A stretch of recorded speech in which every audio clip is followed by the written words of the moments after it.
It is a nice night for Cubs baseball. It's WGN Sports on the U, and we're at Wrigley Field tonight. It's a makeup game after a rainout on April 17th. The Cubs hosting the Texas Rangers. Hi again, everyone. Along with Jim DeShays, I'm Len Casper. The Cubs and Rangers ended up playing just 2 games. The weather was not good a few weeks ago here at Wrigley Field, so a make-up day tonight, and they split that 2-gamer in April. And 2 teams heading in opposite directions. The Cubs being swept by the Reds, and the Texas Rangers just got finishing sweeping the Boston Red Sox. They're now tied with the best record in Major League Baseball. First game of that series, Adrian Beltre hit a big game, a go-ahead home run in the 8th inning. Rangers end up winning 4-2, and then Game 2, Carlos Villanueva was outstanding. 7 innings of 4-hit baseball, picking up his first win of the year. Cubs won that game 6-2. Only the 12th all-time meeting in the regular season. If the Cubs win, they'll be at 6-6 all-time against Texas. And a special start tonight for Scott Feldman. Remember, JD, he was going to go in that series but had some back stiffness, but he's on the mound tonight. Well, and the timing is right for him because he's been pitching really well lately. 2 consecutive wins. Last time out, outstanding. First career complete game, career high 12 punch-outs. He was spot on all night long in that start against San Diego. Rookie right-hander Nick Tepesch is their 5th starter, coming off a bad one, but other than that, he's been pretty good. He really has. 2-2 with a 3.5 ERA. Actually pitched pretty well in this game against the White Sox, too. They touched him up a little bit late in that ball game. So you've got Scott Feldman facing his former team coming up tonight. Giovanni Soto in the lineup for the Rangers against the Cubs. Feldman with that complete game win his last time out. He'll face Texas next.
Ball, brought to you by Budweiser, the official beer of Major League Baseball. From shutouts to walk-offs, we've been celebrating the greatest moments in Major League Baseball for over 30 years. Great times are waiting. Grab some Buds. Honda. Visit your local Honda dealer or go to shophonda.com for current offers. And by AT&T. Find out what's possible with products and services from AT&T. Rethink possible. Chicago Cubs baseball in high definition on WGN TV. Brought to you by Xfinity, your home for the most live sports.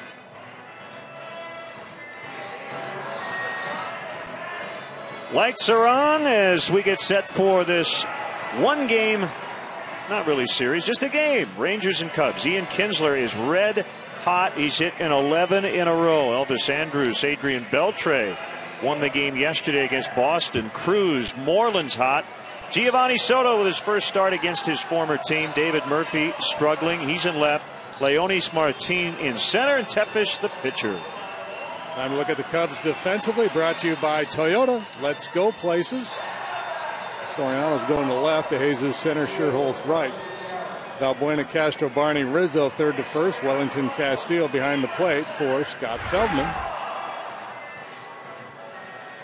Well, after all those years with the Rangers, he gets to face his old team. He's 2-3 with a 3.34 ERA through 5 starts.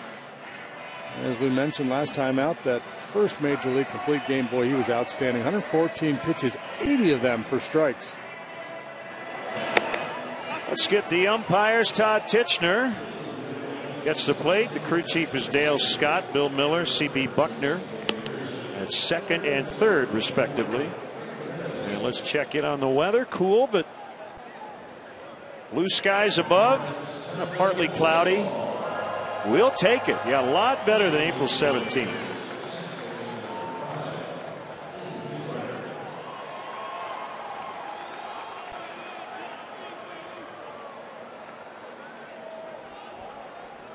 Now Ian Kinsler again. He's hit in 11 in a row. Average at a robust 333. On-base percentage up over 400. He hits for power. He's hit 6 home runs. Typically gets a bunch of doubles. He can steal a bag. A very multi-talented player. So Feldman's first pitch against the Rangers misses low for ball 1.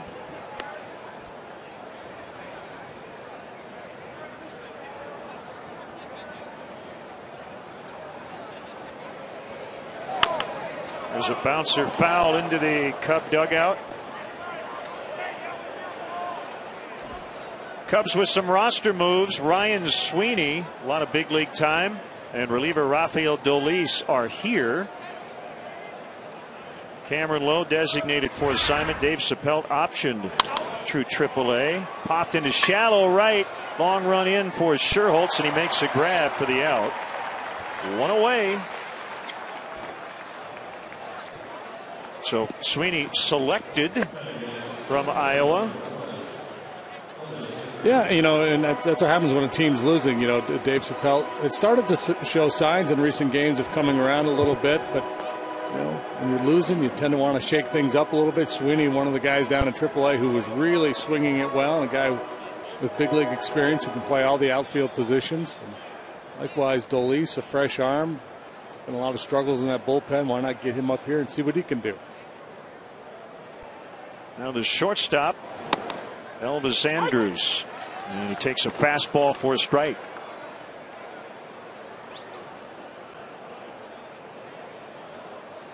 Rangers tied for the best record in all of baseball, 20-11. They're tied with Boston, the team they just swept, and the Cardinals. As Valbuena throws out Andrews, the Cardinals are in town. They have an off day after sweeping the Brewers. Cardinals will go into that series having won 6 in a row. There's Ron Washington, Rangers manager. Look at that record. Way over 500, back-to-back American League pennants in 2010 and 11. It's still early in the year, but I think a lot of people are surprised by how well this Ranger club is playing with Josh Hamilton no longer here. Mike Napoli has been moved along. The pitching has really been outstanding. Offensively, they've been fine. They're 5th in the league, 6th in the American League in runs scored. And they lead the majors in ERA as Adrian Beltre takes a called strike.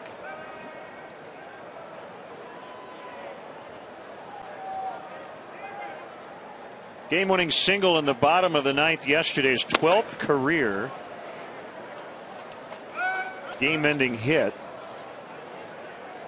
So we consider this a series, right? I mean, it's one game, but Beltre comes in with at least one hit in his last 164 series of any length. The second longest active streak in the majors. Joey Votto has done it in 167 consecutive series. So there's a little pressure on him tonight. See, if it were me, I would count this as part of a 3-game series that was started 2 weeks ago.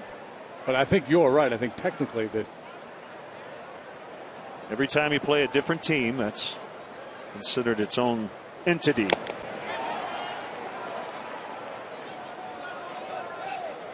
Feldman last time out had real good action on the sinker. It appears to be the case again tonight. His location was just absolutely spot on, as I said earlier. Good cutter, worked in his curveball.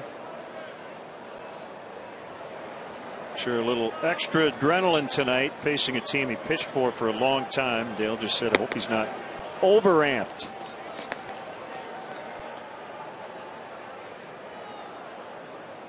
He did everything that night. Made a heck of a play in the field. He hit a double down in the right field corner.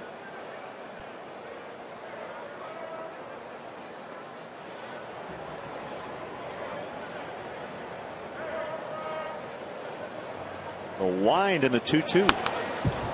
Hit foul. Well, that's what you're just trying to capture that, right? You got your the best night of your life, and you're saying to yourself, okay, how can I do that every time out? It's elusive. Yeah. It's only the first time he had ever completed a game at this level, but he hit his spots all night long. I guess you try to wake up at the same time you did 5 days ago. You know, the interesting thing is that he's got a different catcher back there tonight than he had last time. I thought Navarro might catch him because of that performance last time out, but it's Wellington Castillo and not Navarro.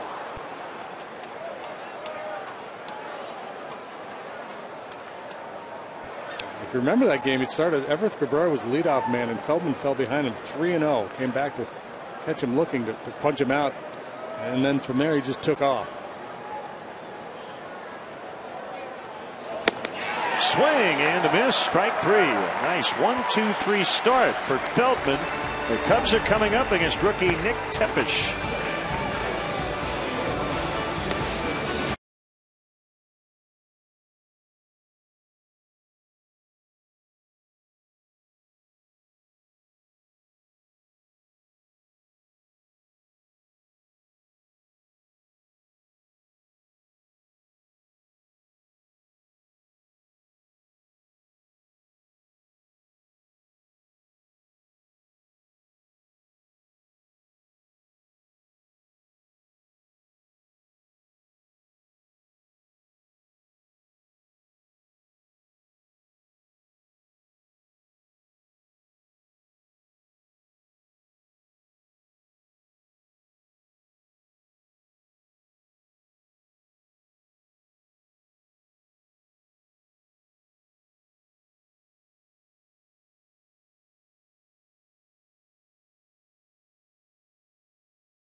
By Toyota, let's go places. DeJesus, Castro, and the red hot Rizzo at the top. Anthony hitting over 400 over his last 10. Soriano knocked in 7 against the Reds.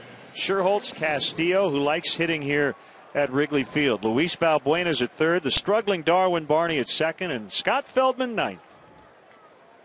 Rangers defensively, Murphy, Martin, Cruz in the outfield. Beltran Andrus, boy, it's about as good as it gets on the left side of the infield. Kinsler and Moreland have the right side covered, and Giovanni Soto, he's behind the plate.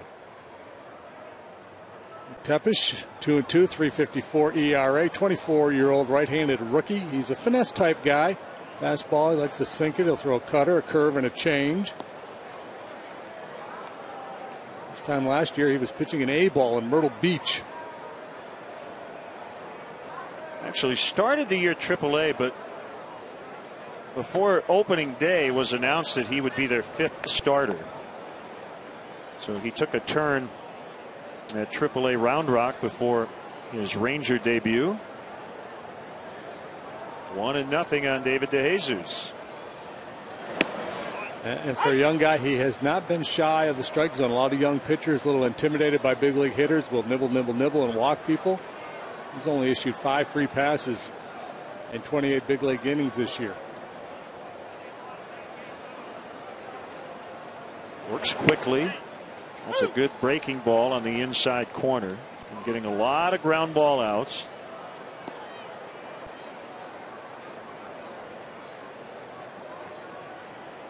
Ground ball percentage, according to stats, 71.4%.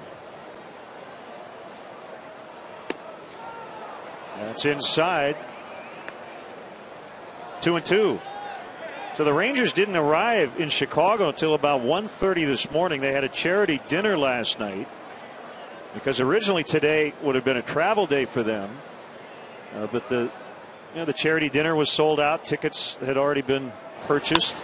So they had to be in Arlington for a little longer than they normally would be on getaway days. DeJesus singles to start the Cubs first.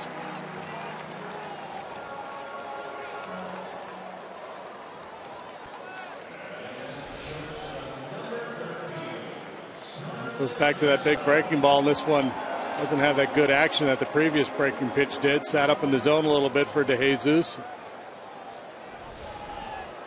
Another knock for David.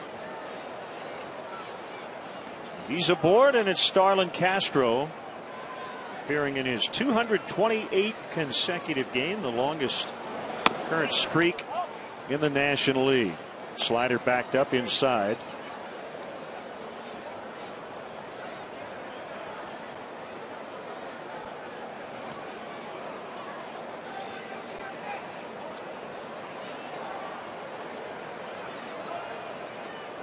Kick and the pitch. High drive to center. Martin will make the catch for the out. Wind blowing in not very hard tonight, about 5 miles an hour.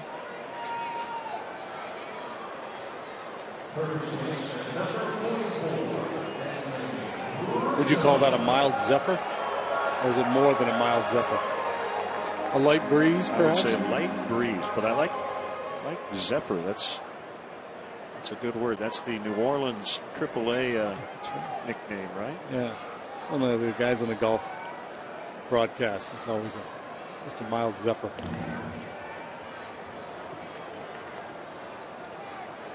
Now Anthony Rizzo, 246. He's hit over 400 his last 10 games.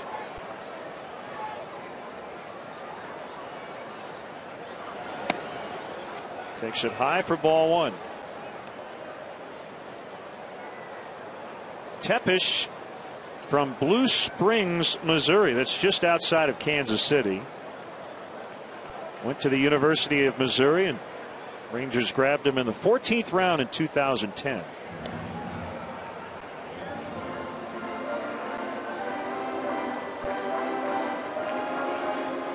We are reachable. Len and JD at Tribune.com. We're also active on Facebook and Twitter as well. Inside. 2-0. And talking about Feldman with Navarro and Castillo, Tepish has thrown to A.J. Pierzynski 3 times. He's 2-0 with a 115. This is the 3rd time Giovanni Soto's caught him. He had lost his previous 2 starts with a 6.57 ERA. That's a very small sample size. It does get your attention, though. AJ struck out 4 times yesterday against Boston for just the 2nd time in his career. So he gets the night off, and it's the former Cub in the lineup. And Tepish preoccupied with the base runner, DeJesus.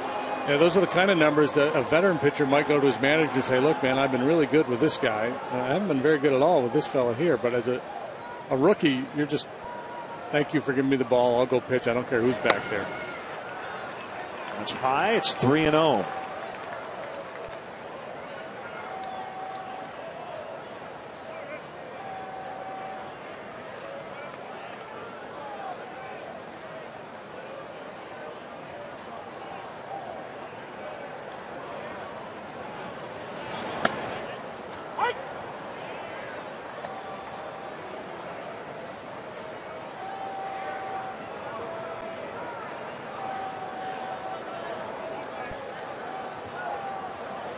Moreland still holding on to Jesus, who may go here. And he does on the 3-1. Swung on and missed, and the throw on a hop gets through the legs of Andrews, and DeJesus pops up quickly and takes third.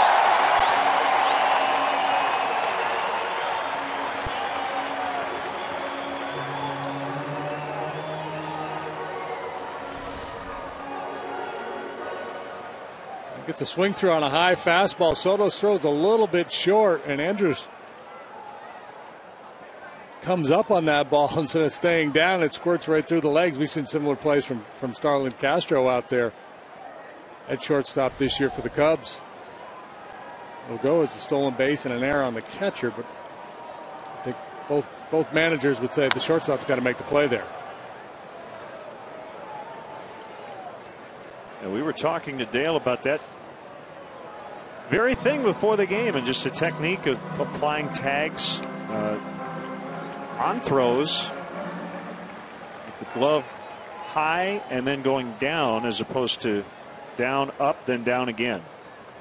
3-2 as Rizzo will walk. That brings up Soriano with runners at the corners and one out. A rare walk issued by Tepish, just his 6th.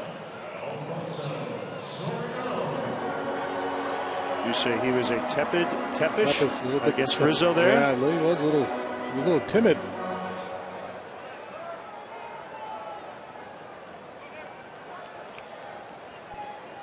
Well, Soriano went into the weekend against the Reds with 2 RBIs and 1 home run, but he had a 2-homer game, knocked in 7 in the series, and he turns away from a breaking ball. 1-0.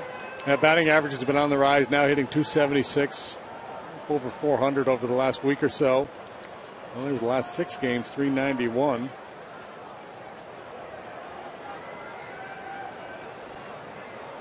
Leans in for the 1-0 pitch and is way out in front.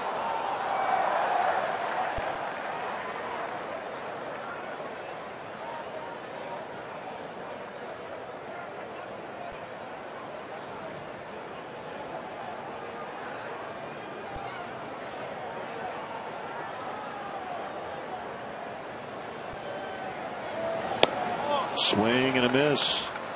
1-2. Something about this guy's delivery reminds me a little bit of Oral Hershiser. It's a good call. Might be the blue hat too, but the sinker.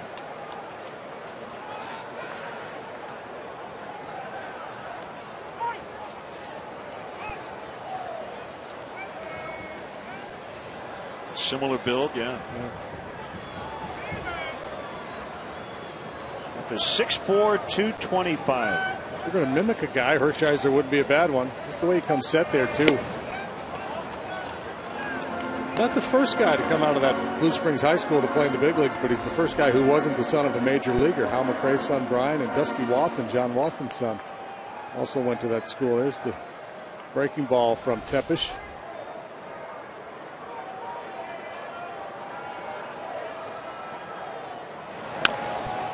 Two bounced foul, so the Cubs miss Yu Darvish. Didn't face him in April. They don't get him here tonight. He had 14 strikeouts yesterday. He's got 72 on the season, 15 more than any other big league pitcher.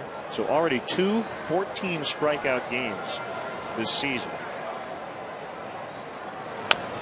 On the ground, Moreland will field. He gets one. Relay to Tepish, not in time. Soriano beats it out and gets an RBI. And it's 1-0.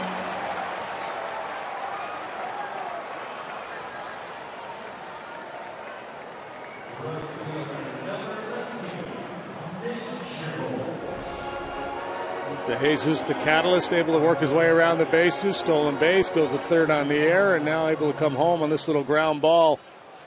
Andrews very quick with the turn at second base, but Soriano hustling down the line, able to beat it.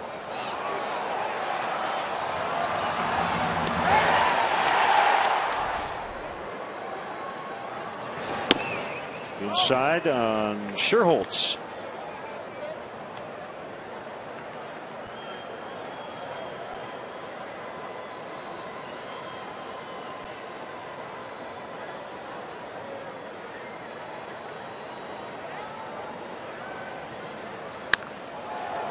hit out of play.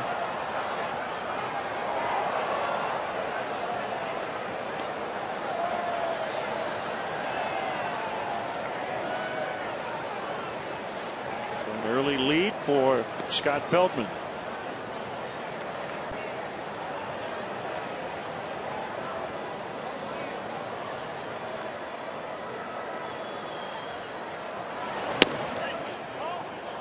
Curveball's in, 2-1.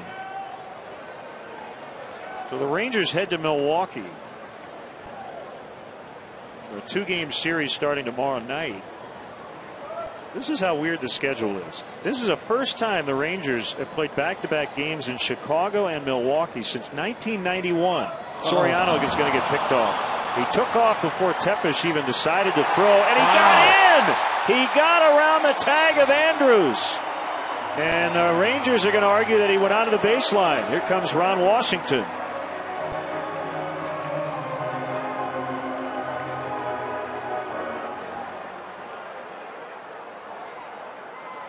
I think Wash is arguing that he got him with the tag.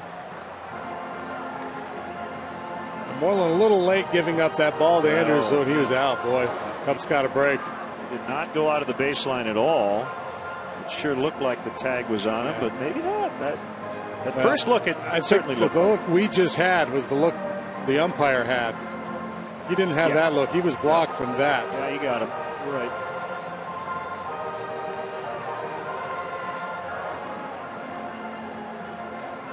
So the question is, did Dale Scott see it?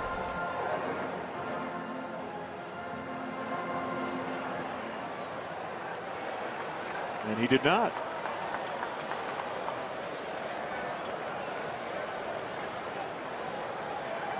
So he gets a stolen base out of it.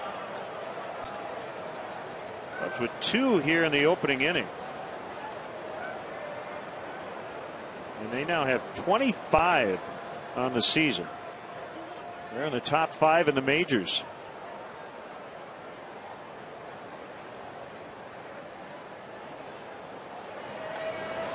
And a strike.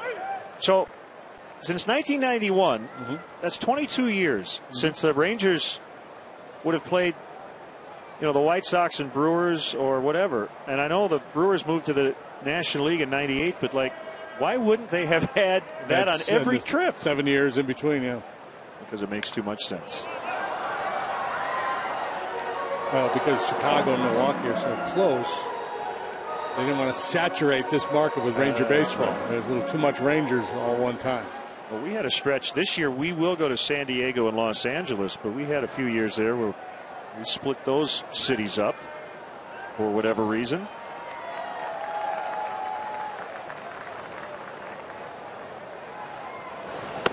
Swing and a miss to end the inning. The Cubs get an unearned run, couple of steals, a walk, an error, and lead 1-0 after 1.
The Jesus single to start the first, stole second with the third on the error by Soto, and then scored on the fielder's choice off the bat of Alfonso Soriano.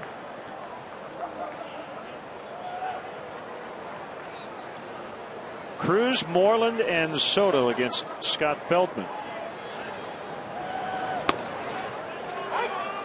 Cutter for a strike.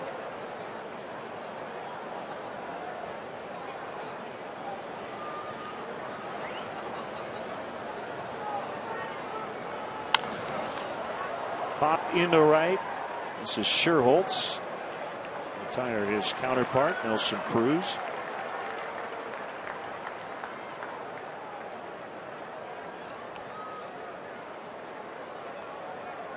Complete game last time out for Feldman. He allowed 2 runs, 2 solo home runs, the only damage he allowed.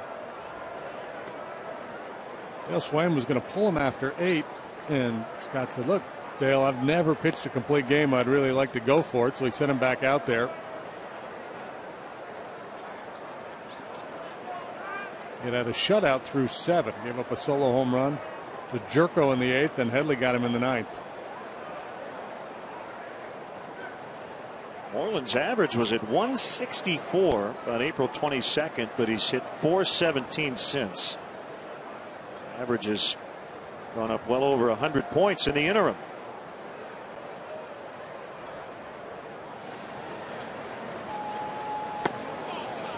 Sinker with a lot of late movement, but it trailed off the plate 2-0.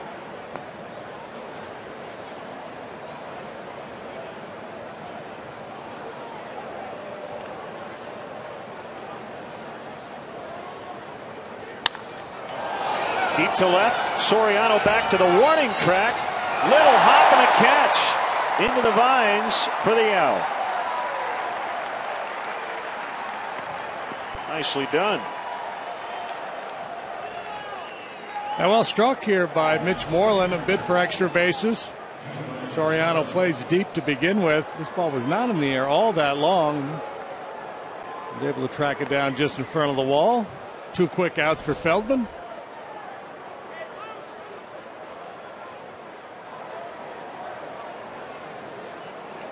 Good to see Gio back here at Wrigley Field.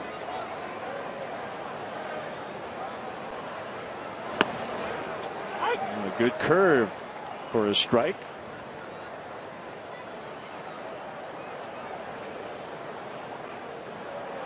To a slow start, not a ton of at bats.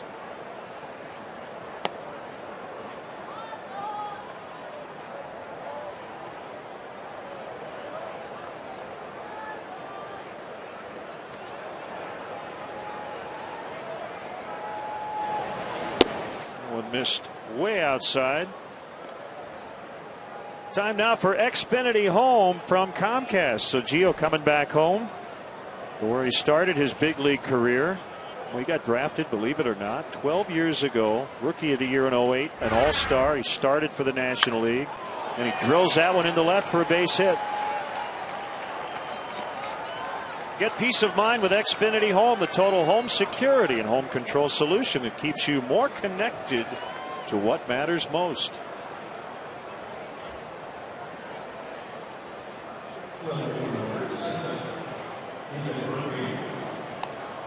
We'll give David Murphy an opportunity. He's been struggling, 2 for 19, and also battling a stomach virus. Got him over the weekend.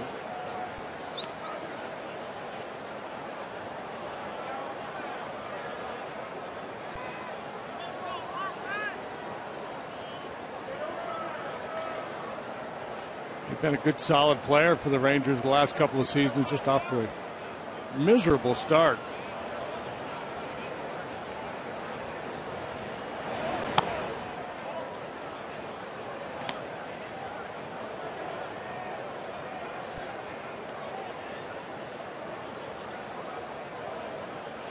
Well, there's still a long way to go, but right now it looks like a 2-team race in the American League West. The 2 teams that finished atop the division last year, the Rangers and the A's, the only 2 clubs currently over 500. Curious to see if the Angels are able to get back in it. They're 9 out right now, 11-20. Isn't that amazing? So they have matched the worst start in franchise history, and they've lost 7 of 9 for dropping an 8-4 decision yesterday.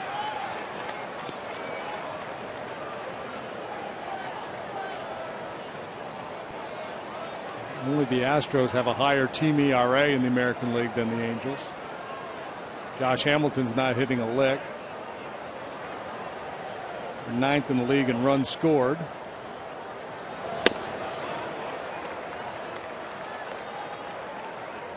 2-2 the count.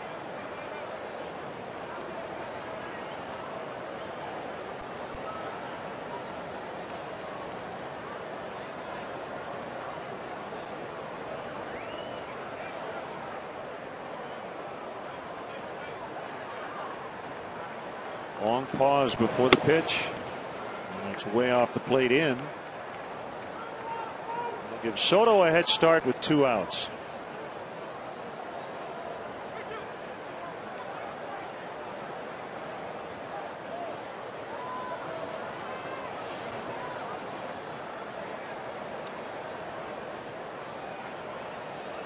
And the 3-2 right down the middle, strike 3 called. And that's the second strikeout for Feldman. The Cubs lead 1-0 in the second.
Halloween during the playoffs in 2010.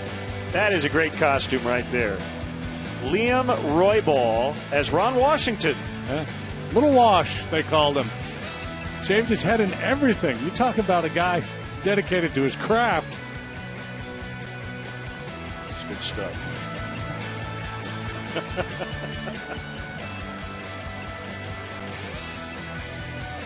1-0. The Cubs have the lead, as Castillo will lead off for the home team here in the second.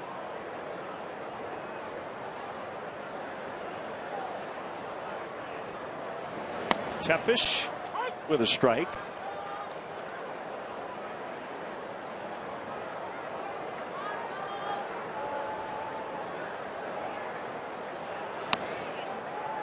Curve that time, 0-2.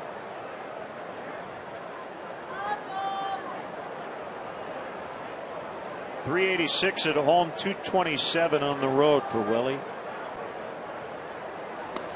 Swing and a miss.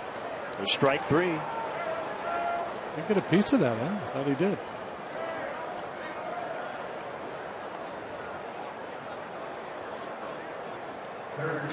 Cardinals are in tomorrow night for a 2-game homestand. Tickets are available in the Budweiser bleachers and throughout the Seating Bowl for both tomorrow night and Wednesday afternoon's game. Purchase tickets, visit PPD.com. So the Cardinals in town for the first time. They're riding high. They've won 6 in a row. Their pitching has been outstanding.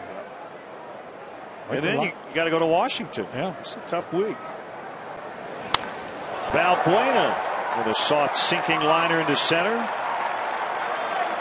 A 1-out base hit. And Cubs fans, don't forget to check out Len and JD's baseball blog at WGNTV.com. The blog is sponsored by Jeff Vukovich, your nationwide insurance agent, serving the area for 34 years. To join the nation, contact Jeff at jeffvuk.com. Nationwide is on your side. I have a post on this difficult schedule coming up. Also, we have video of Gary Sinise conducting the 7th inning stretch. Side for a ball on Darwin Barney, who's trying to end a 0 for 16. Seen a lot of slight mechanical adjustments. And talking to Darwin today, this thing is kind of getting to be mental for him. So he's just trying to kind of get back to the guy he was when he was going well. Thinking about the opposite field, a little more rhythm in his mechanics. I think that's some of the best use of videos, just to watch video of when you were doing well, not so much to look at your mechanics, just to see yourself having some success and to remember, oh yeah, I can do this. And there's such a tendency, to break down the finer points of the game and to worry about where your hands are and where your shoulder is and all that good stuff. And there comes a point where you just have to see the ball, react to it, have a plan when you go to the plate, and not get too consumed with some of the minutia, the mechanical things. Double play ball. Andrews, Kinsler, Moreland. 1-0 Cubs at the end of 2.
On to WGNTV.com right now and click on the WGN Sports Game Zone banner to connect all the up-to-the-minute stats and information while you're watching there at home. Game Zone is sponsored by The Great Escape, pools, patio sets, play sets, hot tubs, and more. And we have more baseball for you. Leonis Martin is center fielder. Left-handed hitter. Corner men on the infield are in. And ball 1.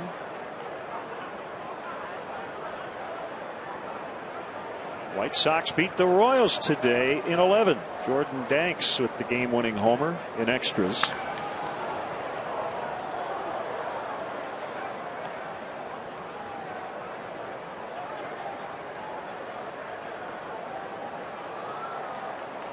So the sun was out in Kansas City, believe it or not. Stopped snowing? Yeah. It was the makeup from the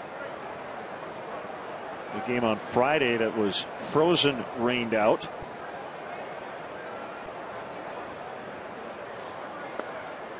That is low. It's 2-1.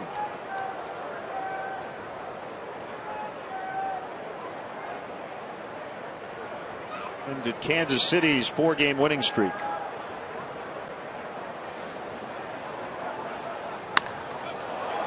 Hit well, but too well for Martin. It carries all the way out to DeJesus.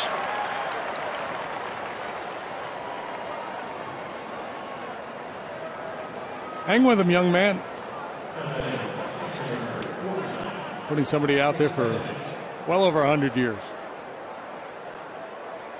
Hey, speaking of years, happy birthday, Willie Mays, the Say Hey Kid. 82 today. Right.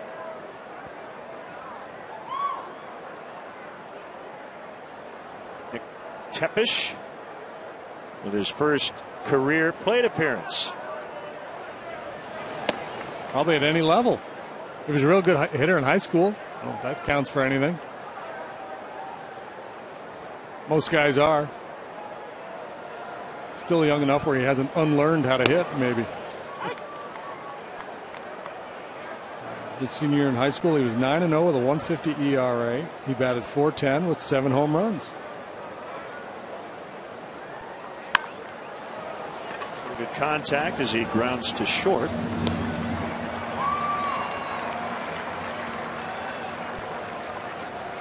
Don't miss the exciting opportunity to go behind the scenes of the legendary home of the Cubs with Wrigley Field tours. Guided tours include visits to the press box, clubhouses, dugouts, as well as a chance to actually step on the field. This must-see Chicago attraction houses almost 100 years of history. Wrigley Field tours are offered on both game days and non-game days, so go to Cubs.com/tours to book yours today. Kinsler flied to right his first time up. Your former teammate Larry Anderson's got a birthday, right? 60? Big 6-0 for Andy, yep. With a human slider? Yep. Old goat.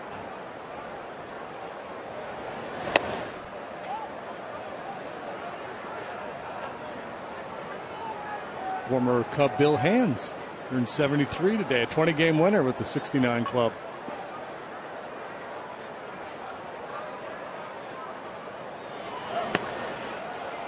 Kinsler wants that one back. That was a 2-0 pitch. This may be one of those, both guys trying to outthink the other since they played together for so long. Yeah, I was thinking about that earlier. I'm guessing in this instance, slight advantage Feldman. I just don't know that position players pay that much attention to pitchers on their own staff. And 2 bounces. Barney will handle it. And an easy 1-2-3 for Feldman. He's given up 1 hit through 3, and the Cubs have a 1-0 edge.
and to Northwest Indiana Chevy dealers for their continued support of local youth baseball. Once again, the local Chevy dealers are supporting over 30,000 young ball players in their communities through the Chevy Youth Baseball Program. In fact, since 2010, the dealers have been providing numerous leagues with equipment kits, instructional clinics, and much needed financial support. That's why from the big leagues to the youth leagues, Chevy truly is the official vehicle of baseball. Well, the hit was a double. The RBI came in that last start as well for Scott Feldman. 2-1.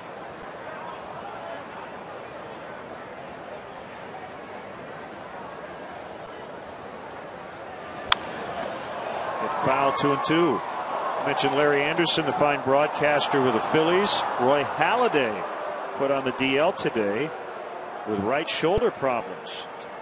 Yeah, apparently something he's been dealing with for a while now, and he kind of sat on it, didn't tell the trainers or Charlie Manuel or anybody over there, and finally came clean. So the shoulder's barking a little bit. Struck well out in the left center, but it'll be run down by Martin. The best season ticket option in the city continues to be the PNC Club of Chicago. Your guests will enjoy an all-inclusive top-shelf bar, gourmet food in this high-end suite with seventh-inning stretch celebrities and former Cub players. For information, contact the Premier sales team at 773-404-4200 or Cubs.com/Premier. Jesus with the only run of the night, an unearned tally in the first. White Sox righty Gavin Floyd will have Tommy John surgery tomorrow. That ball is lined foul to right. What was it? You took going back to the Halladay deal. It's a fine line that the player walks, especially a pitcher, because sometimes you pitch through some inflammation and you take a little anti-inflammatory medicine and you're able to kind of work your way through it, and then it clears up and you go on. He's taking some heat in some quarters for not being forthright with the club and letting them know. But this may have been something that he thought was minor, and he just couldn't work his way out of, and ultimately had to say something.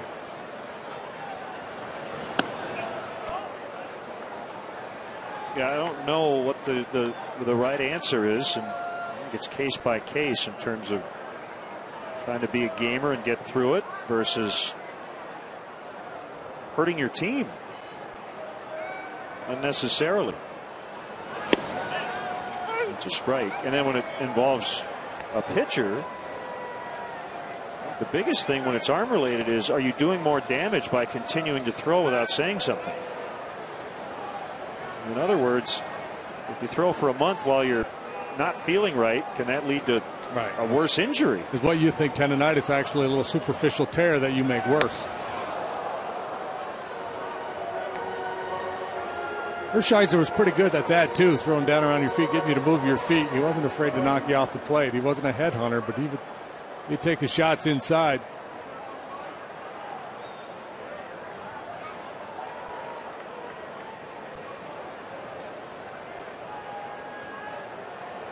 The 2-2 on the way in the dirt.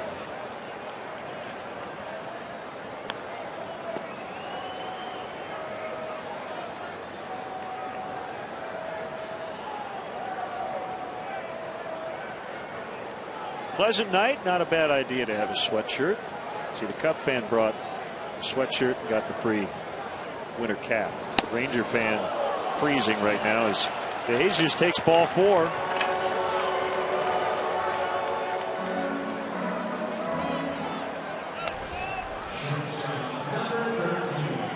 A couple fastballs in now, tries to crowd him with a little cutter, it appeared. David able to spin out of the way, so he's on base for the second consecutive time. Last time he was able to steal second and advance to third on an errant throw.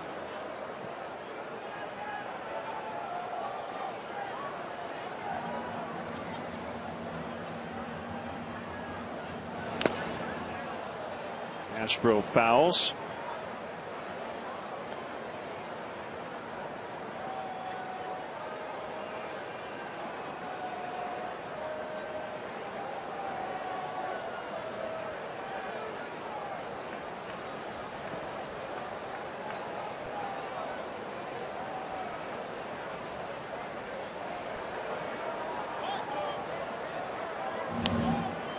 course, we'll keep an eye on DeJesus. The Cubs terminating this combo of Tepesh and Soto. They can run on him. A couple of steals already, although the Soriano stolen base was a busted play.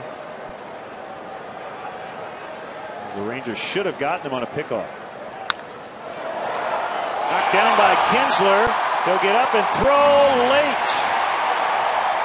If he fields it cleanly, it's a 4-6-3 double play, but he was only able to chest block it, and the Cubs are in business.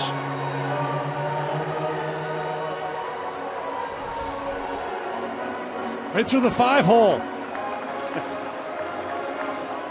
Bill Miller, the second base umpire, he just had no chance to get out of the way. That may have affected Kinsler a little bit.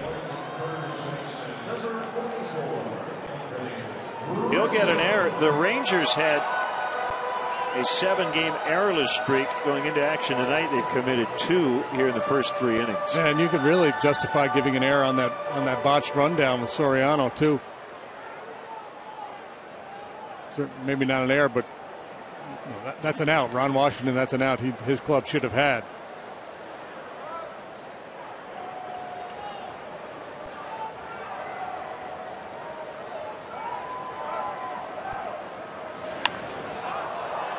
Foul and out of play. All eyes on Clay Buchholz, trailing 4-1 after 5 at Fenway to the Twins. Who knows what he was doing in Toronto, but that's got to affect you mentally at the very least, right? And everybody is claiming you're cheating. I mean, I think it really affects you if you were cheating, and you can't do it the next time out. That's where it really affects you. Point by you. You used to get a little something extra on the ball and creating a little bit more movement because you've been loading it up, and all of a sudden you know every eye in the world is going to be on you, and you can't, I'm not saying his numbers tonight reflect the fact that he was cheating and no longer is. It's highly likely that that's not the case.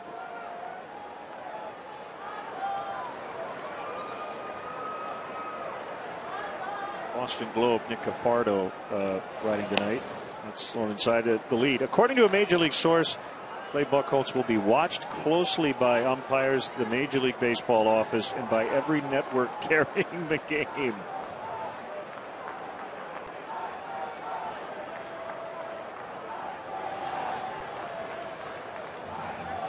One, 2 is swung on and missed. Strike 3.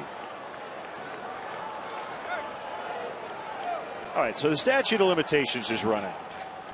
On? If you talk to my former partner, Mike Scott was cheating.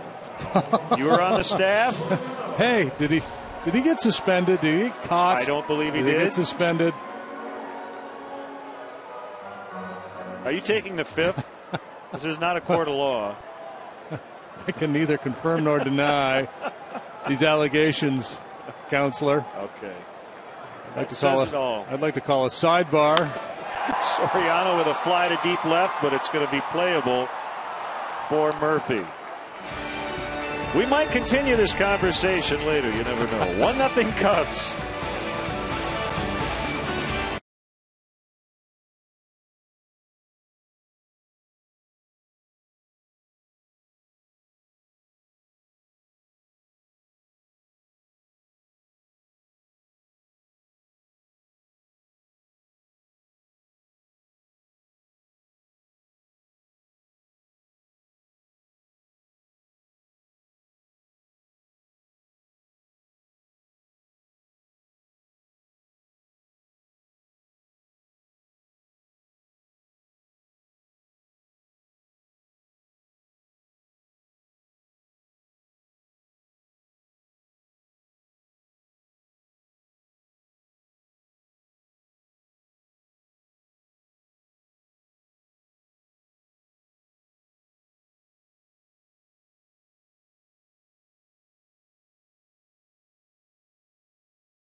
children 5 to 13 of all abilities, the ultimate big league experience.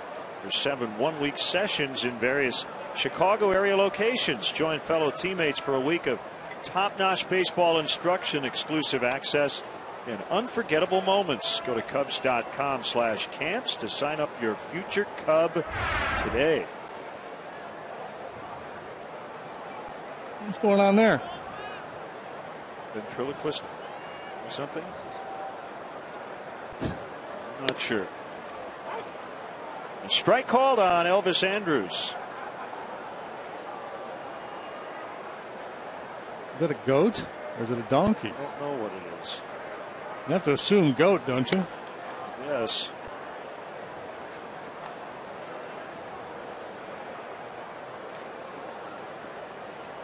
Yeah, it's working a little beard working there.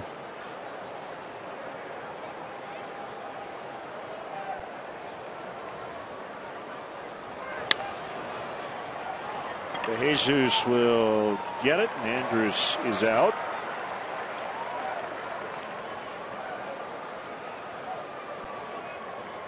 Comes Beltre, who struck out in the first inning.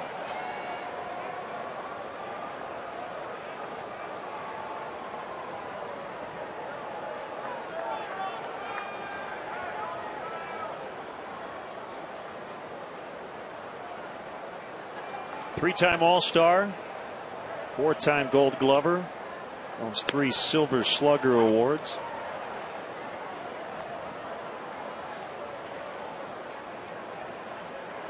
Reportedly does not wear a protective cup, which is stunning considering he plays third base. He must really trust his hands.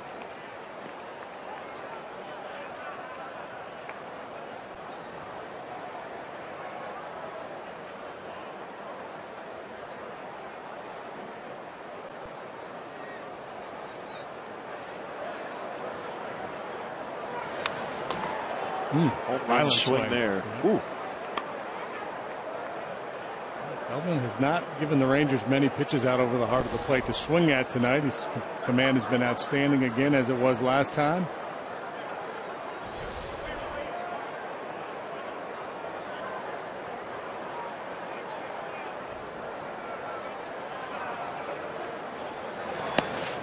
If he's over anxious or amped about facing his former club, there's been no indications in the way he's pitched.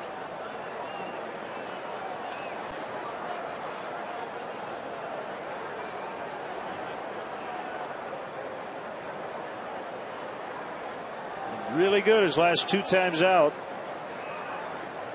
2-0 with a .230, including that complete Game 3 hitter against the Padres.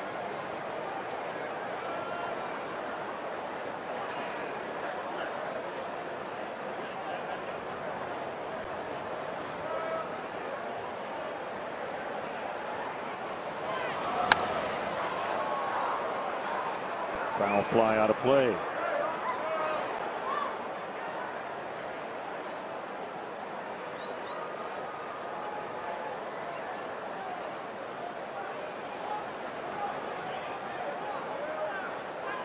It's Cruz on deck. Matt Garza with a rehab start today at Iowa. 3 1/3, 1 run, felt good.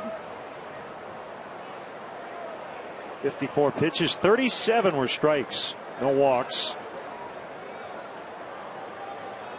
His next outing will be with Double-A Tennessee. That is foul. Probably at a couple of more, so looking possibly here toward the end of May for Garza to return to the rotation. Kyuji Fujikawa will pitch tomorrow with Tennessee. And if all goes well, he could be back in the Cubs bullpen as soon as this weekend in Washington.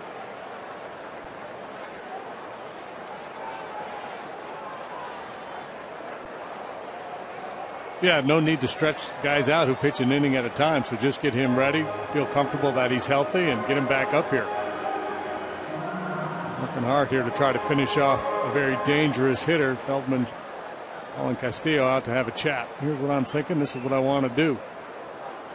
Feldman, the kind of pitcher that catchers like to catch because he can execute a game plan.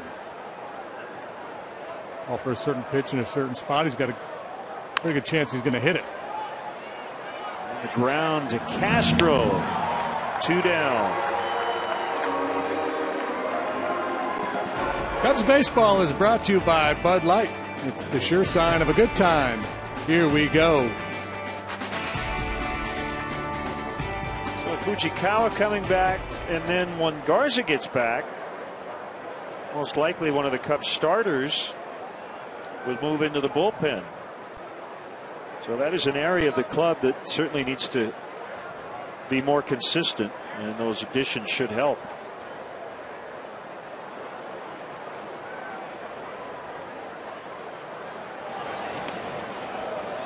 Bounced way out in front of home plate.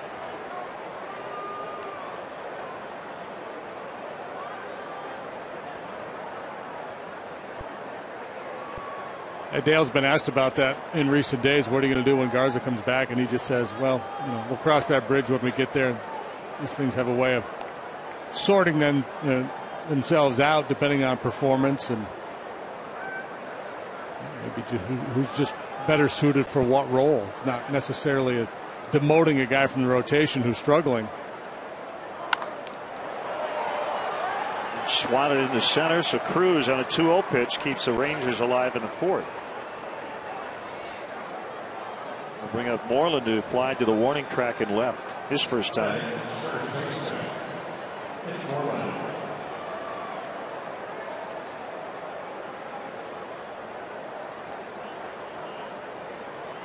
Well, it's possible, and we were chatting about this over dinner, that it might not just come down to performance. It may come down to who's best suited for whatever role Dale would need in that bullpen.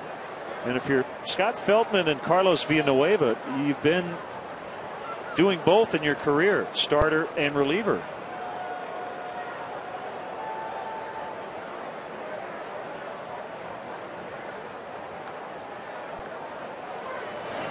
And ball, well, strike one on the outside for Feldman. And it's going to be a tough call because if these guys continue to pitch well, neither one of them are going to want to make that move.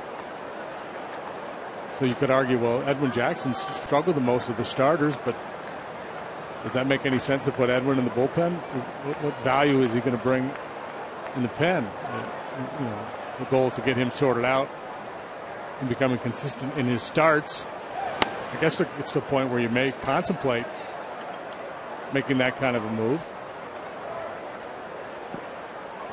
I don't know. Not an easy call. And again, a lot of things can happen before we get to that point.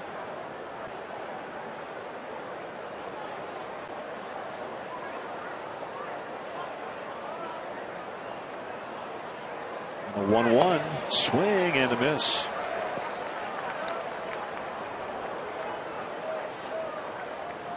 And that's why managers and general managers, they get asked a lot of hypothetical questions like that.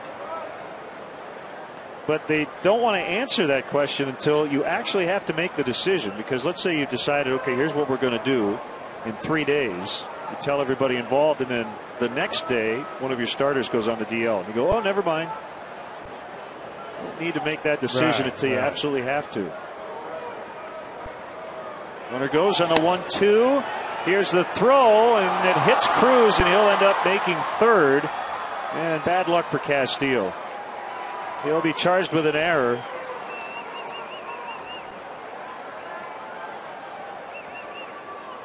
Checking whether there was a swing at home plate. Ruled no swing. Well, able to check on this high fastball.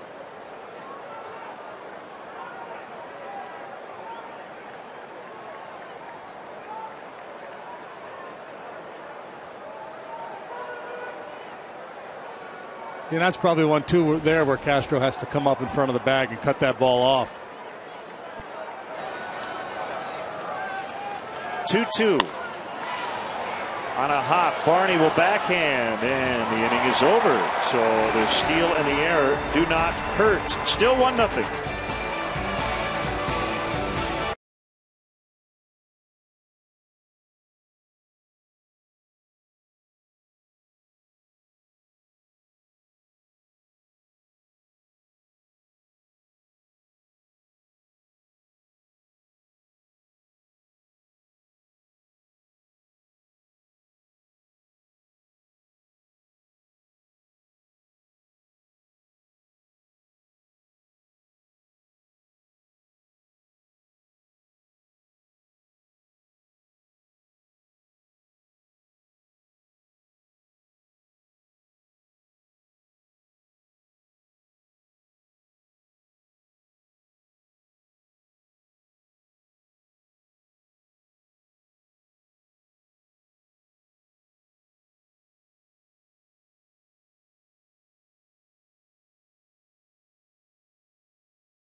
in the first inning.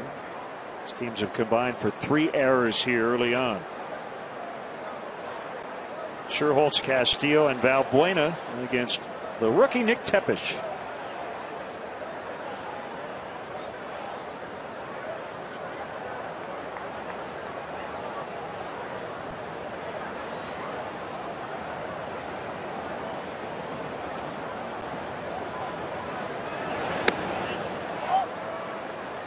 Played outside, ball 1.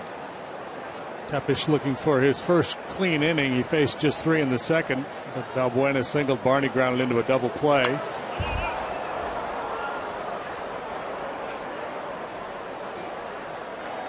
He's the kind of guy you're ultimately going to want to start some base runners. He gets so many ground balls. A double play is always an issue. He's got 1, should have had 2, but Kinsler bobbled that shot off the bat of Castro.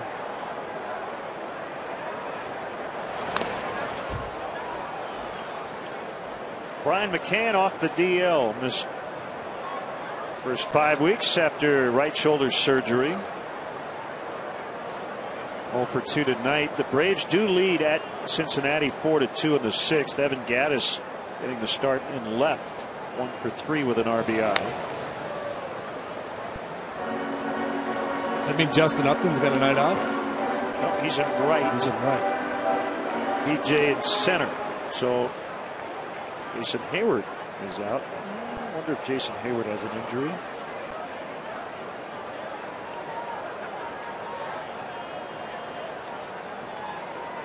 Yeah, had an appendectomy. I think he might be on the DL. Justin Upton hasn't homered in a while. 2 days? Has it been 2? I don't know. It just seemed like for a while there he was going off every day, every other day. Hayward is on the DL. Just trying to find a way to keep Gattis' bat in the lineup. He's cooled off lately, but he's been a great story in Atlanta. I don't know what kind of an outfielder he is. I guess they're going to find out. Upton has not homered since April 27th. So he had 12 in April, has yet to homer here in May. That one punched out in the left, and it's caught by Murphy.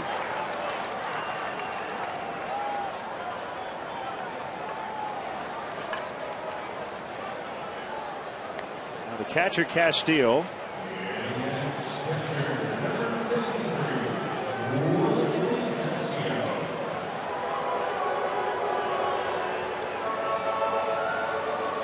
Interleague game tonight. There are a bunch though tomorrow night. We mentioned the Rangers will be in Milwaukee. Detroit heads to Washington. Mariners and Pirates. The White Sox will be at the Mets, and the Yankees at Coors Field. How about this? Tomorrow night there will be 5 American League games, 5 National League contests, and 5 interleague. How about that? It's kind of fun. The Bronx Bombers and the Blake Street Bombers.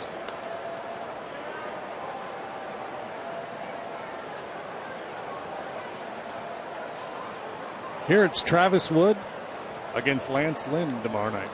Lynn is 5-0. Backhanded play by Andrews.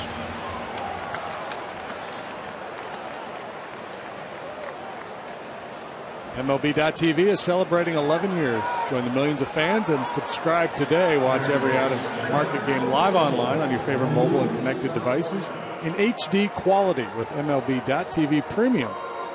Visit MLB.TV today. MLB.TV. Baseball everywhere.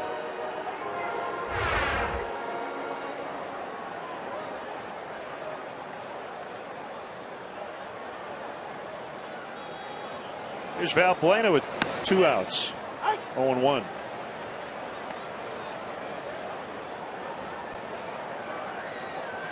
This young right-hander Tepesch, he's allowed 4 home runs this year, 2 in his last start. We've mentioned he's pretty good at keeping the ball down, gets a lot of ground ball outs.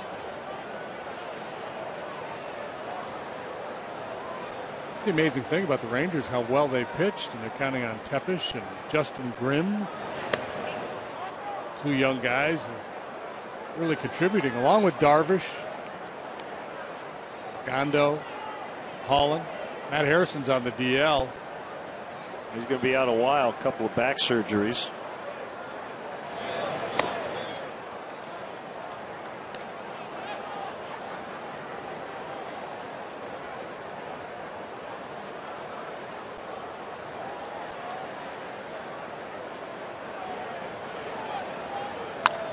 And that one is lined. And a fair ball kicking off that sidewall. Cruz up with it. Valbuena has a double. We talked yesterday about the Cubs' slugging percentage. They have the second fewest singles in the National League, but the second most extra base hits. That's their first double of the night. And now they have a 30-game extra base hit streak. A pretty good chance. You go middle in on Valbuena, he's going to hit it hard. Well, 3 walks in yesterday's ball game, 2 for 2 here today.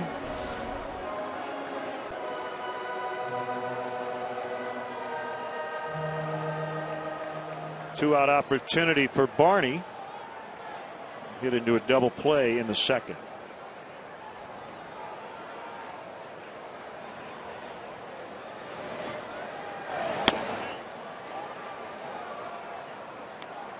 You look at the Cubs' home and road splits. It's pretty stark. Really both ways. They are giving up a lot more and scoring a lot more at home than on the road.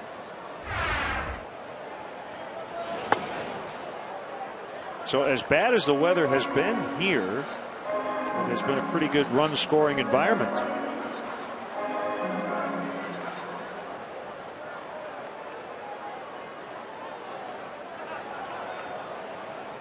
Well, they will just intentionally walk Barney.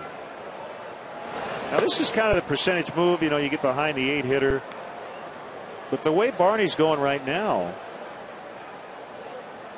is Ron Washington wants to head on out to the mound with Feldman coming up. This is interesting. Now Barney 0 for his last 17, but they essentially decide to walk him. Yeah, I don't like that move this early in the game. It's the 6th inning, and you're convinced they're not going to pinch hit for the pitcher.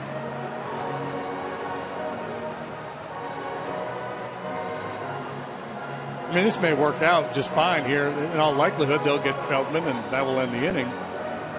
But it turns the lineup over, and you've got DeJesus leading off the 5th inning if indeed they do get Feldman. And so you walk a guy intentionally who hasn't had a hit in several days, and then a manager's visit before the pitcher hits. Something you don't see that often. Well, you know, and that may just be Wash managing. He may have gone out there and said, look, you probably wanted to pitch to Barney. Here's why I did it.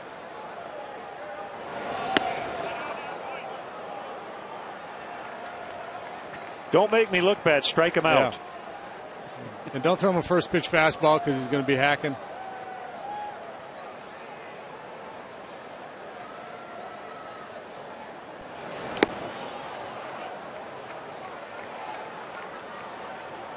Like I said, if you spin it, you can't hit it.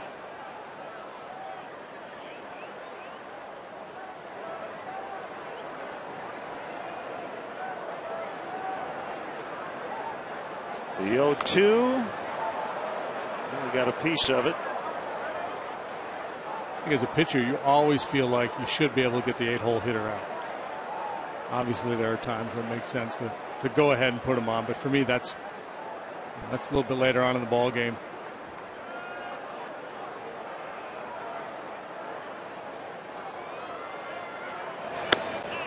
Off the plate outside. I think it does indicate that Ron Washington is a little bit concerned that his boys won't be able to mount much of an attack against Feldman here tonight the way he's pitching.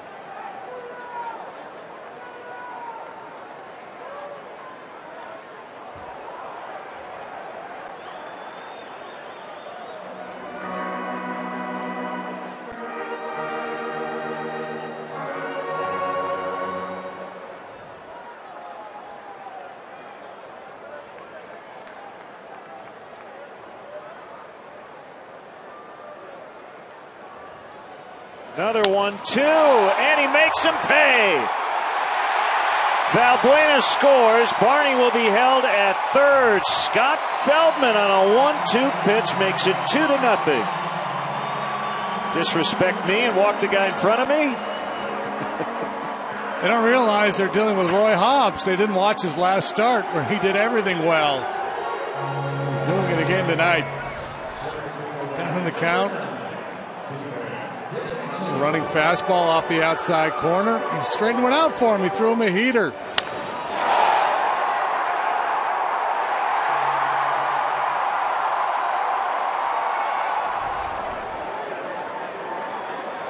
It's 2-0.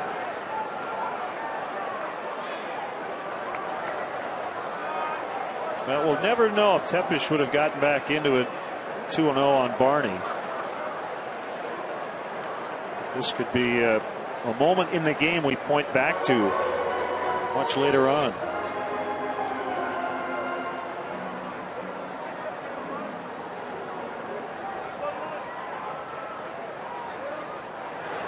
DeJesus way out front and lines it foul. Sells his changeup well, does Tepesh. Really comes out of his hand like his fastball. Doesn't slow anything down. He's got kind of similar movement to his two-seam fastball. A few of the Cub hitters out in front of that yanking it foul or swinging and missing on that changeup tonight. Give Feldman credit because my head would have been in that dugout. My old teammates over there, I would have been popping off big time.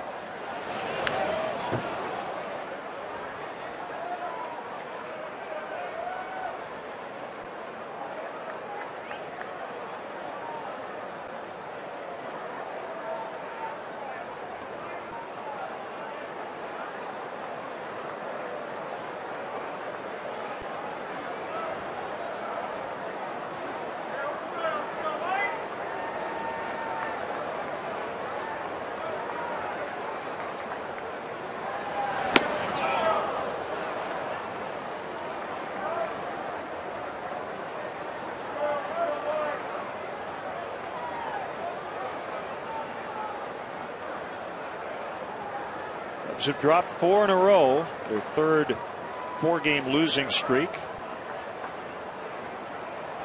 Leading 2-0 here in the fourth.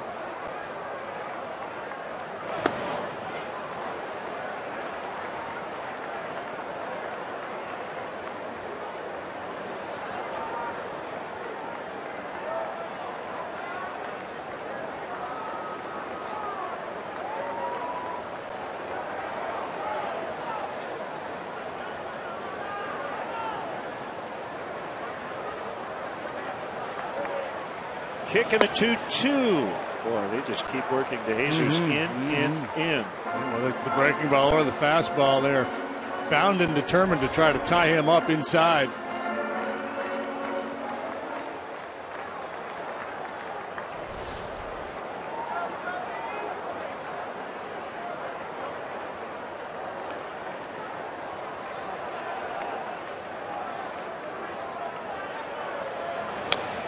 Two tap foul. Worry a little bit about DeJesus here with a 15 pitch at bat. Scott Feldman running to second about 8 times.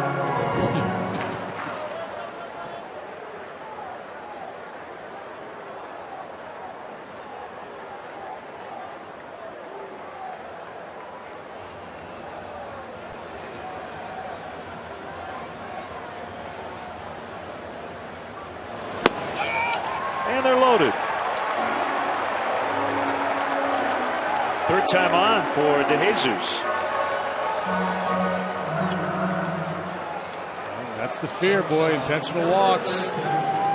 Set yourself up for a potential big inning. Nobody up in the Ranger bullpen, but we're starting to stretch a little bit. We may start tossing here fairly shortly.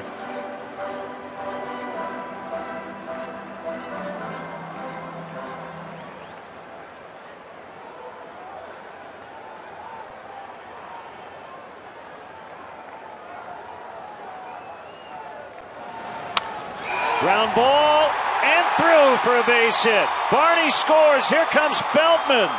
The throw to the plate cut off. And a 2-run single for Castros. He'll make second on that throw. 4-0.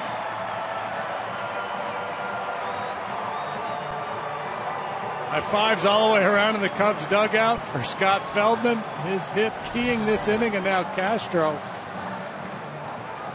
taking full advantage of that hanging changeup right over the heart of the plate. Pretty aggressive send here by David Bell, sending his pitcher around third base on this base hit to left, but it works out.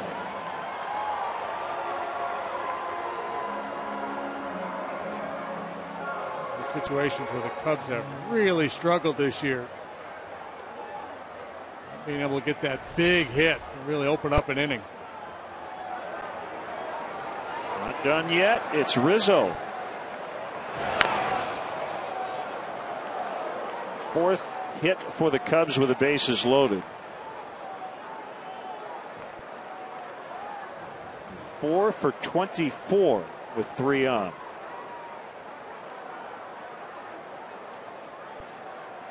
That was Michael Kirkman. Ground ball and a base hit. 2 more will get in. DeJesus and Castro.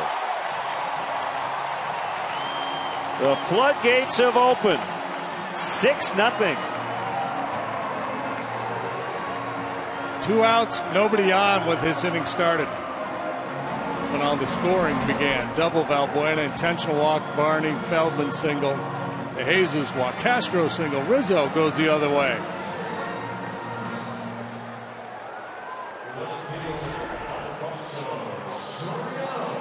Well, 6 straight have reached after 2 are out. 5 of them have scored.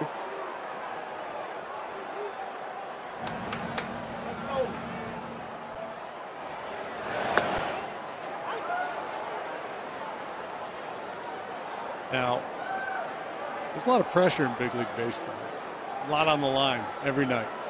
I wonder if a manager like Ron Washington in a situation like this would ever turn to his bench coach and say, "What do you think? Should I have walked him?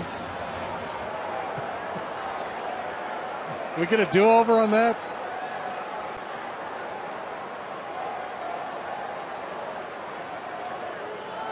Pitching coach Mike Maddox right there on his right. Jackie Moore is the bench coach.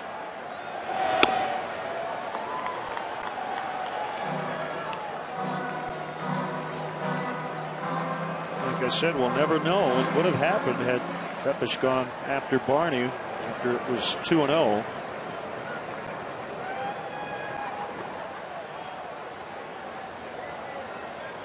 We know what happened when he didn't. Foul tip, 1-2. There's certainly times where the intentional walk is a good play, but generally I'm not a big fan of it. I don't like putting extra guys on base.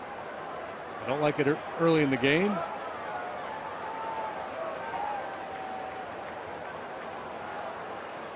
Not just from the strategic standpoint, but also the mindset. I think it puts the pitcher in a defensive posture mentally. Swing and a miss, and the inning is over. They bat around and get 5 big ones. It's 6-0.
Bank, creating contemporary solutions for a better banking experience for everyone.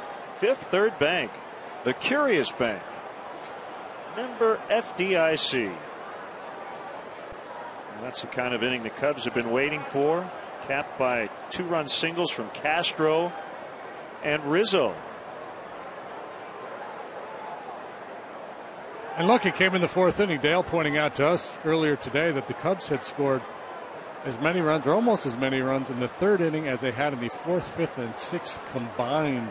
Yeah, they have 24 in the third coming in, and 25 in the fourth, fifth, and sixth, including 5 in the fourth. So they just doubled their season total in the fourth inning. I think they were out early working on their fourth inning approach. It's clear. We've got to address this fourth inning problem. We need better fourth inning at bats, and boom.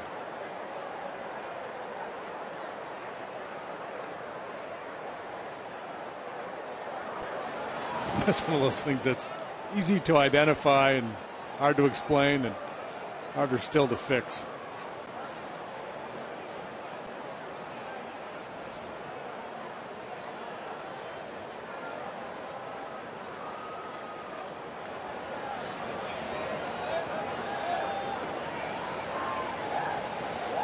Two on to Soto. Now 2-2. So, you know, for years people talk about a game like this where all of a sudden you get a bunch of runs, a comfortable lead, and thinking, well, you got to be aggressive now. You can't walk people. And to me, I think just keep pitching. Just do what you've done to this point in the game. Got good command of your stuff. And there may be situations where you change your thinking a little bit. 3-0 to a dangerous hitter with nobody on base, a guy you might try to paint a corner on otherwise in a tight game, but yeah, you'd be willing to throw it over the heart of the plate.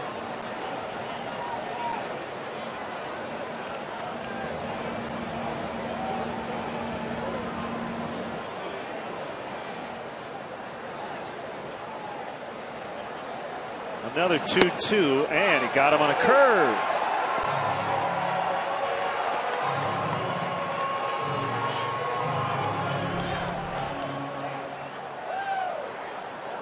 Yep.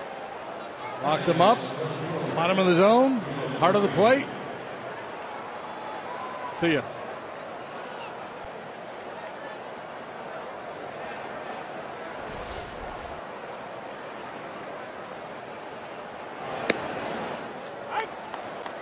Strike to Murphy.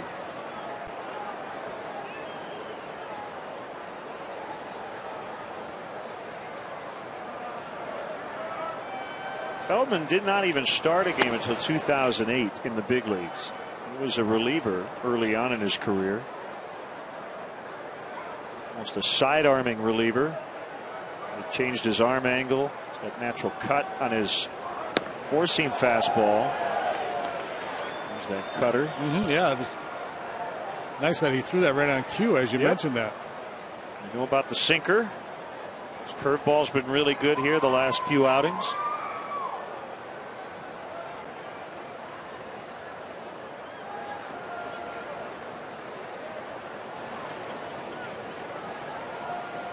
Doesn't walk many, generally keeps a ball in the yard.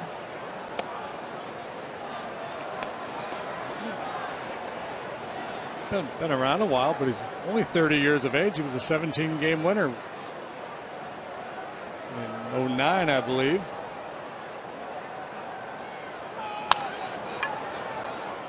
Easy play for Barney. Murphy is out. Stay tuned for the seventh inning stretch, brought to you by Captain Morgan.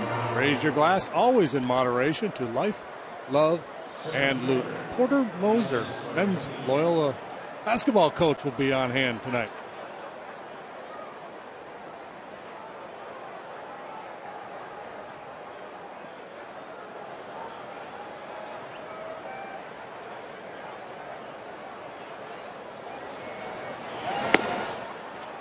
There's a strike called on Martin, defected from Cuba, 2010, established residency in Mexico, signed a 5-year free agent contract in 2011.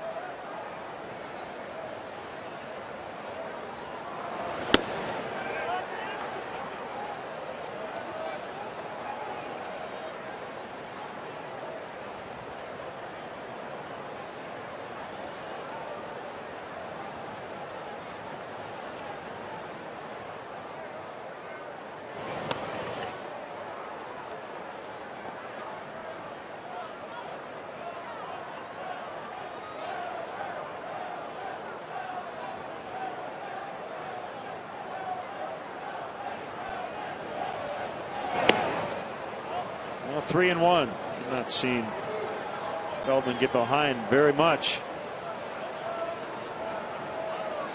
This is precisely that situation I was talking about.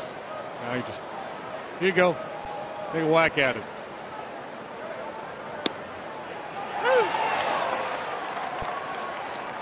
Three and two.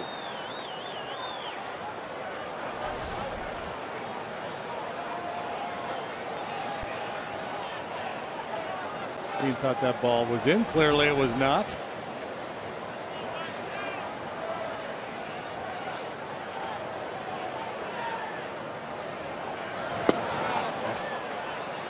He walked him.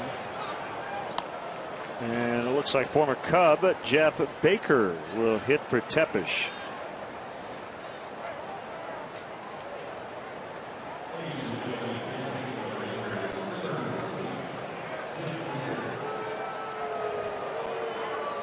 Wake up, wake up. He's pinch hitting.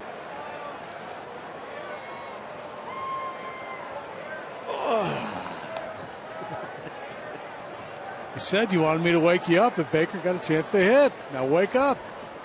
He was a non-roster invitee. She doesn't look terribly interested. I think her lawyer, she's begrudgingly showing her support for Jeff Baker. Ball one. I think she only loved him if he was in the starting lineup. Maybe that's the issue.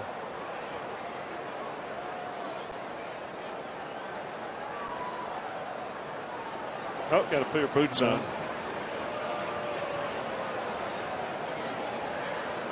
I think this is a hostel. It's a ballpark.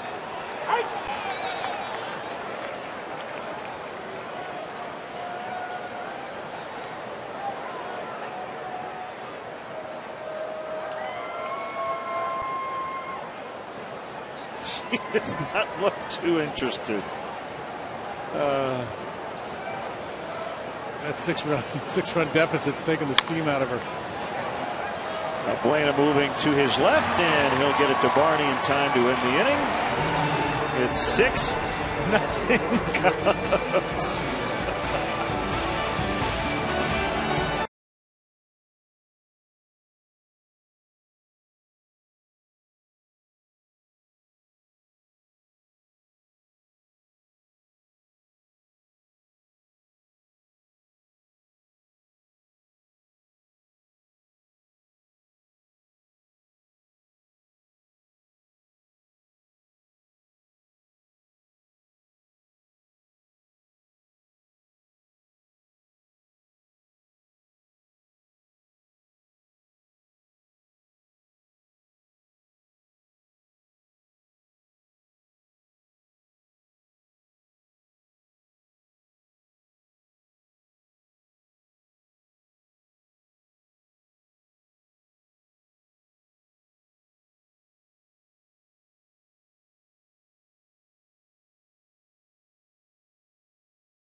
Our AT&T Uvers replay 15 years ago today. Kerry Wood with the best pitching performance in Cubs history and one of the best in Major League history, striking out 20 Houston Astros. JD was here calling it on Astros television. Find out what's possible with products and services from AT&T. Rethink possible. It's possible that somebody will do that again. Not probable. Of course, in this high strikeout environment, maybe somebody like Yu Darvish will make a run at it. That was an incredible day at the ballpark. 20-year-old kid dominating a very good hitting lineup. Well, the last pitch was just ridiculous. There's a whole bunch just like it. Here's left-hander Michael Kirkman. Short outing by Tepish. 4 innings, 6 runs, 5 earned. And a 2-0 count on Scherholz. I believe in that game, Kerry Wood struck out either 2-3-4 in the batting order or 3-4-5 in the batting order every time they came up.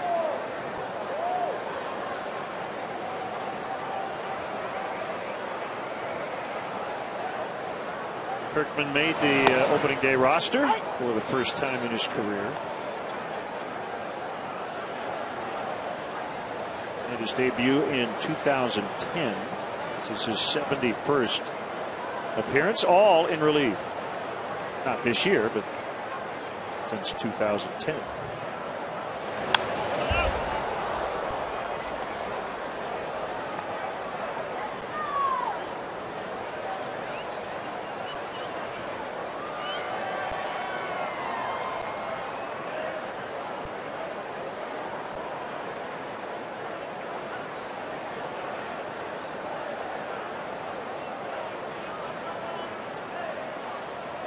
Here's a 2-2 and a strikeout.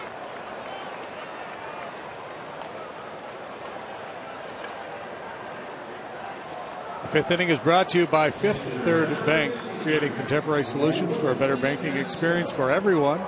Fifth Third Bank, the curious bank, member FDIC. Yeah, big crooked number there, 5 spot in the fourth. We've seen a whole lot of that this year.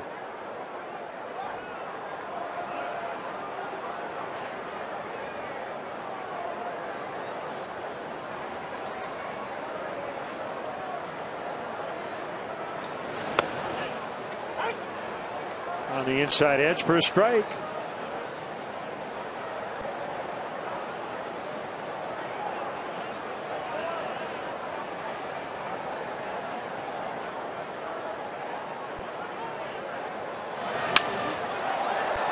And a base hit in the center. Soft serve that time. Didn't hit it hard. Found the right spot.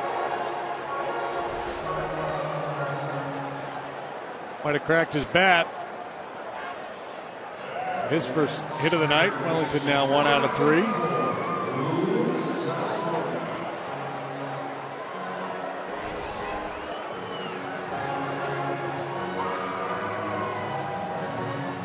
It looked like the knock he got off of Aroldis Chapman the other day.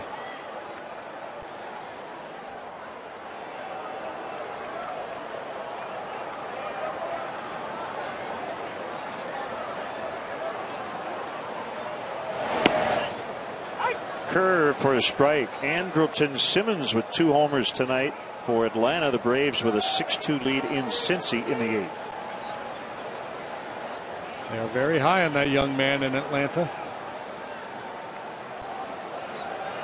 I feel like they've got their shortstop for the next decade.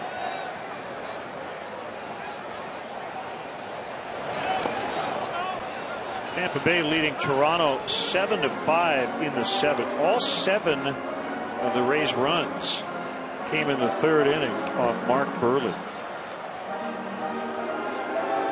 Found a way to get through 6.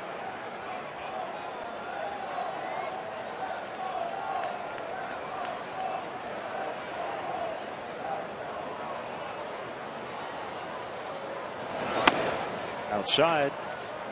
Valbuena, left-handed hitter, of course, off this lefty is less likely to pull the ball, but even with that, I'd be tempted to play my first baseman behind Castillo. Wellington's not going anywhere. I'm tempted to start behind him, then peel back a little bit as the pitch is delivered, just to help plug that hole a little bit on the right side.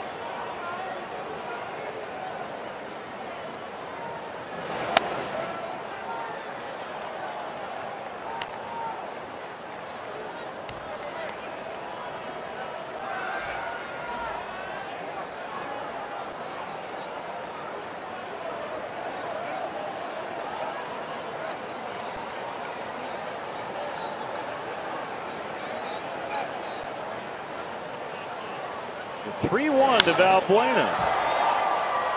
Fly ball to left and a backpedaling David Murphy makes a grab. 2 down.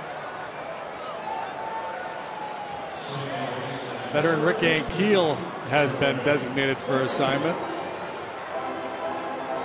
Astros having a very difficult time, trying to shake things up a little bit.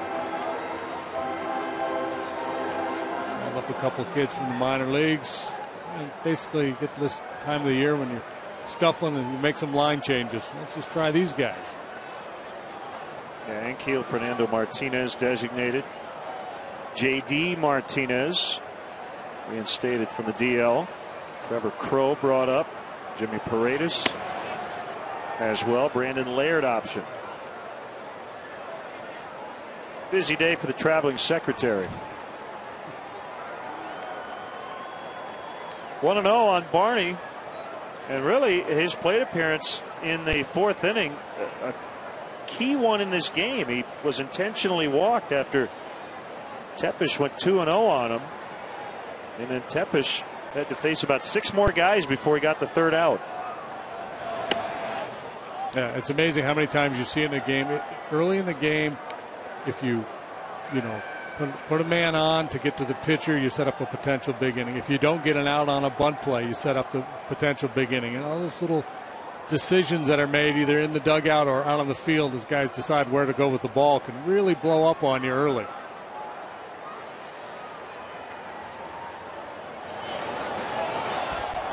Soto had no chance on that pitch as Castile will take second on a wild pitch.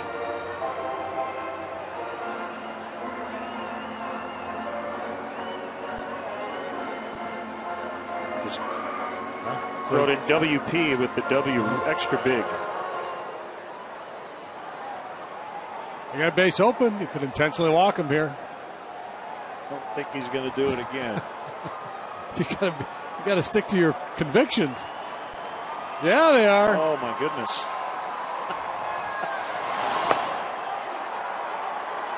That way Wash doesn't have to answer that question after the game that says, would you do it again? He said, yeah, not only would I did. And it's a risk reward. And the later you get into a game, the more sense it makes. The tighter the game is, obviously, the more sense it makes. Where that one run could prove to be different. You're guarding early. You're guarding against the big inning. Later, you're guarding against maybe one run that could be the difference in the game.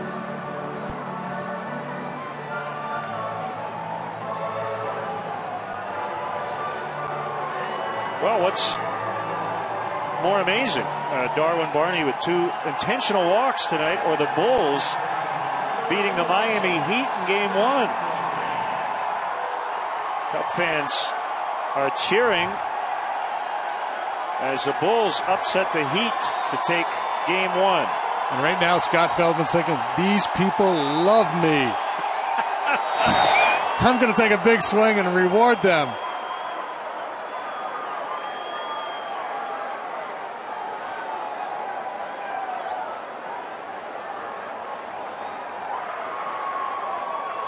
Well, congrats to the Bulls. Yeah, how about that? They got a long way to go, but that is a fun team to root for.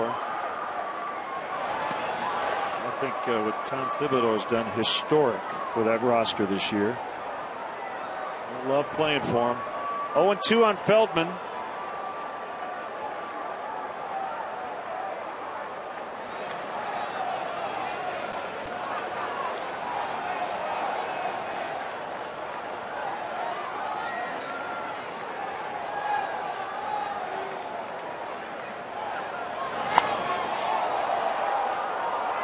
He gets a knock off the lefty here. We'll put him in the Hall of Fame.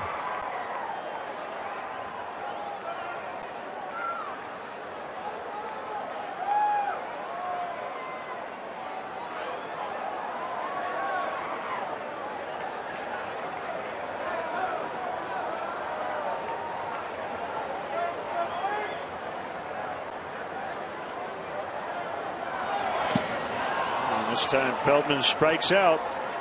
Thankfully he didn't strike out back in the 4th. It's 6-0 Cubs.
Cubs 6, Rangers nothing. Nick Peppish, the young right-hander, lasted 4 innings to 89 pitches. The Cubs had one big inning, batted around, scored 5 in the 4th. Rangers a little sloppy early, leading to a Cubs run, but a comfortable lead for Scott Feldman as he pursues his 3rd consecutive W. 3rd time now through the order. Kinsler, Andrus, and Beltre. Rangers again came in with the best earned run average in the majors at 3.02. The Cubs having one of their better offensive nights of the season.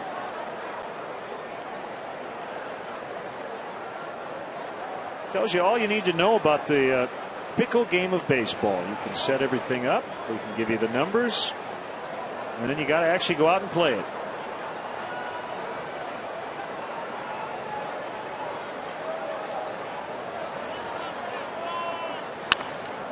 Lined to Valbuena. Hard to have a little good fortune either. Oh, scalded. What a quick out here in the 6th. Yeah, you can't. That's why you don't bet on baseball. It's just too unpredictable. Rangers just sweep the Red Sox. They're flying high. Best record in the league. Cubs have dropped 4 in a row.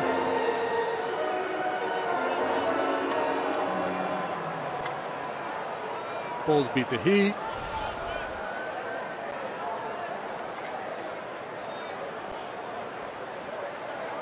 Andrus has signed an 8-year extension in April with $120 million. So he's signed through 2022. We hope we're just alive in 2022. Sounds like a long, long way away, doesn't it? Vesting option for the following year. He may opt out, however, after 2018 and 19. Good young player. He's off to a very slow start this year.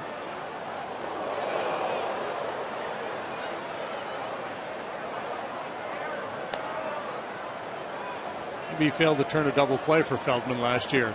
I remember June 7th. Yeah.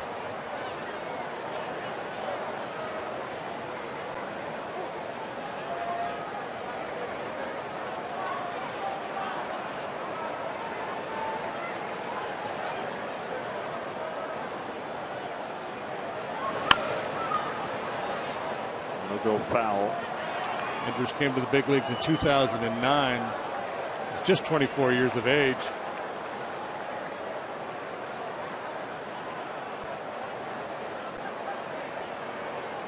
Very flashy with the glove. Hitting for no power at all this year. Hasn't homered yet. He has 3 doubles and 2 triples.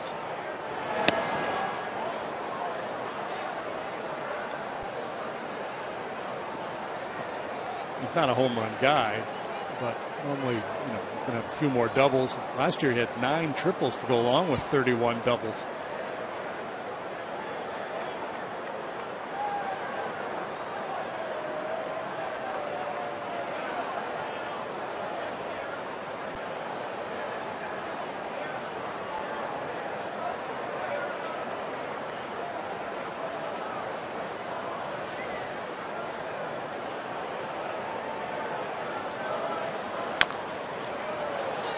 Sinker bounced foul. Still 2-2.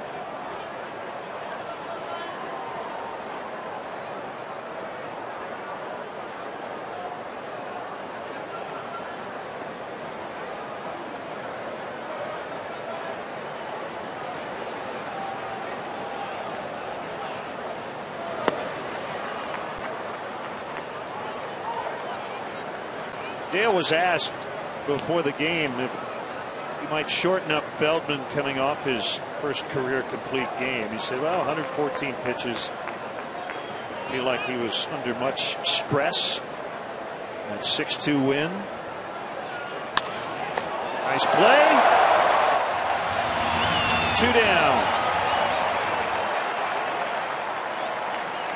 No, I think you let the game dictate how long you stay with Feldman on a night like tonight. If he's fresh, throwing the ball well, Cubs, still have a comfortable lead. Let him go as long as he feels comfortable. Unless you really feel like there's somebody in that pen you need to get in the game, you do have the luxury of doing that in a one-sided game. And I'm not ready to call this one one-sided yet. Still plenty of time left. I don't know when Doleef's last pitch. You might want to get him out there, let him get on the mound.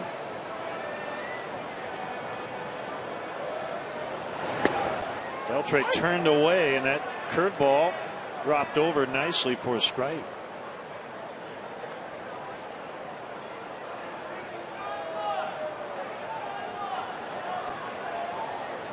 Six homers, but you see that on base percentage below 300.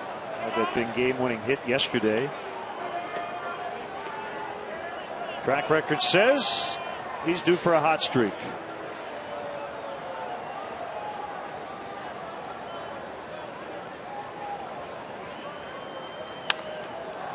And he pops it up. Rizzo and foul ground. Inning over. Feldman in command again tonight. Two hitting his former team through 6.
Cam.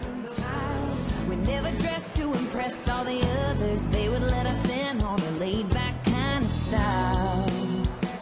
But boy, you know it's been a while, and I don't know why you don't take me downtown like you got anywhere better to be. Talk it up and give me the go round round like a good time tease. I'm only counting on your cancellation when I should be counting on you at my door. Did you forget about how we ran around? I don't know why you don't take me downtown anymore.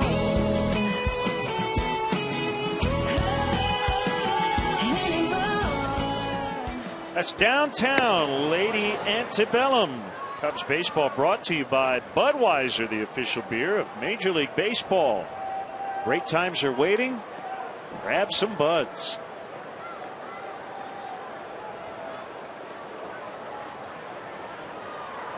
$6-0 lead. Jesus with a single, 2 walks, a stolen base, and 2 runs. It's a pretty good leadoff hitter, isn't it? Good day of work.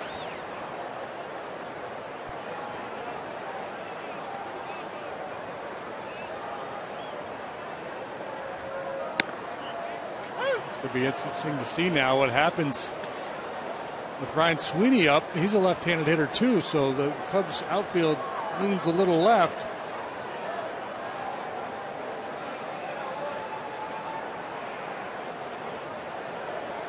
And Westbrook, right-hander, scheduled to start the Cardinals series. Ross Detweiler, a lefty, will start game 1 of the series in Washington. Jesus strikes out. Kirkman now with 3. Came in the 5th. Detweiler, Strasburg, and Gio Gonzalez in that series in Washington. It really doesn't matter when you head over there. You know you're going to run into good pitching.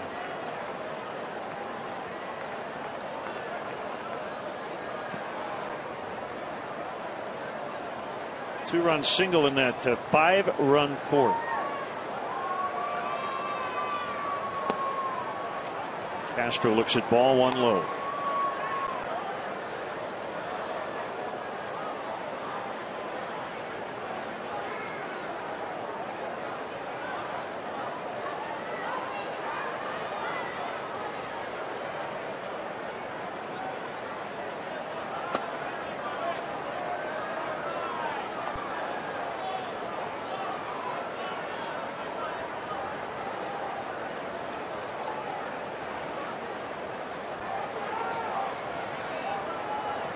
Red Sox have come back to tie the Twins 4-4. They were down 4-0 at one point. They're in the bottom of the 7th. Victorino and Drew have gone deep for the Sox. They just got swept in Texas.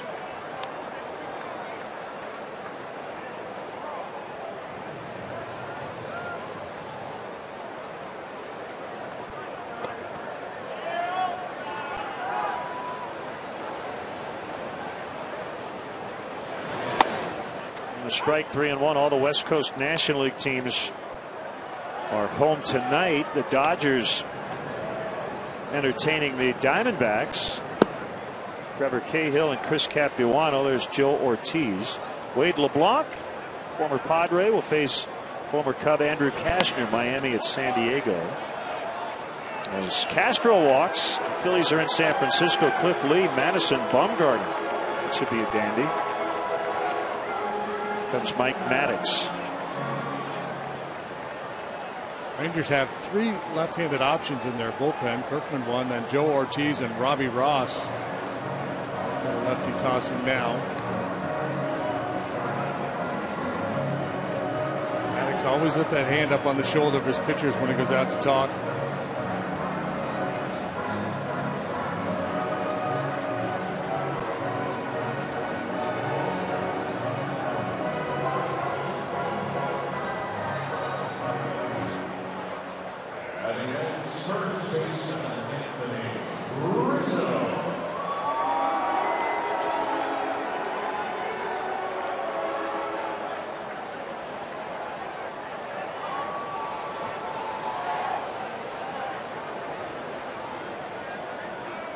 Now Rizzo knocked in 2 with a base hit in the 4th.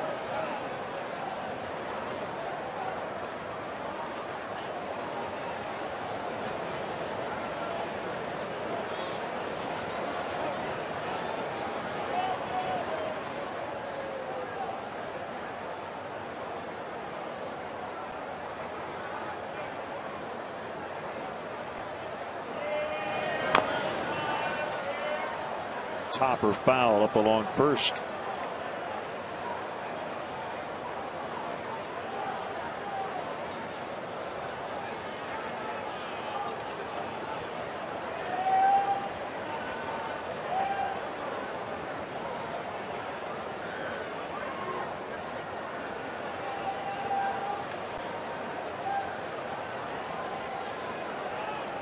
There it is. Way too high.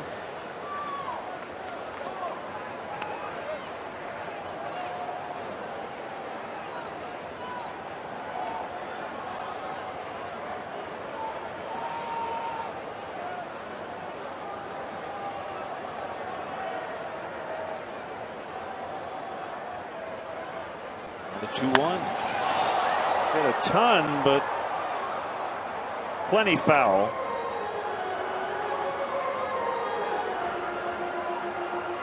No amount of body English is going to bring that one back.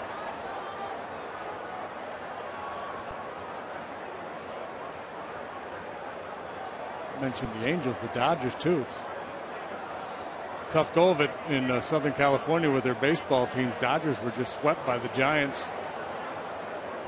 All kinds of injury problems.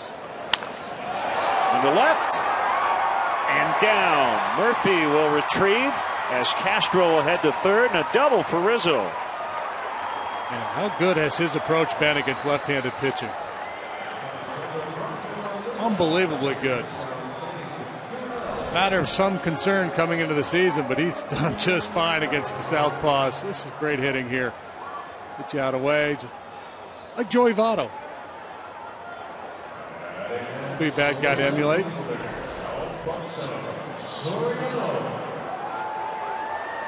Angels will bring their infielders in. Already trailing by 6. I'm going to put Soriano on here.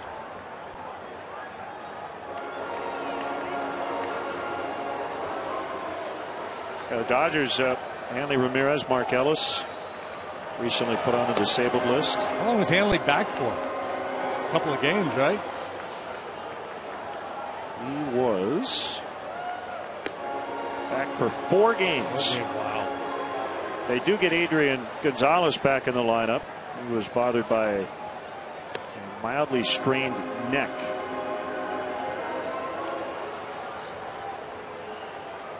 And with the bases loaded, that will be it for Kirkman, as Ron Washington will go with another lefty. We'll be back.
Is on for his 12th appearance.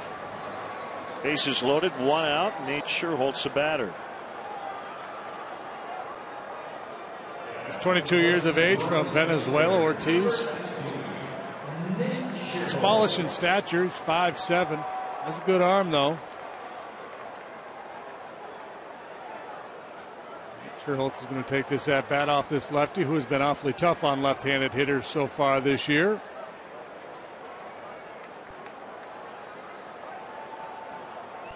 So Castro at third, Rizzo at second, Soriano at first.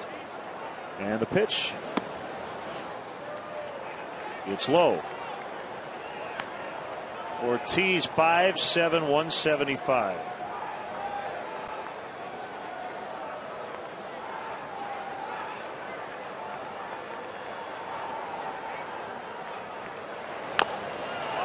That is a foul ball, hit his front foot.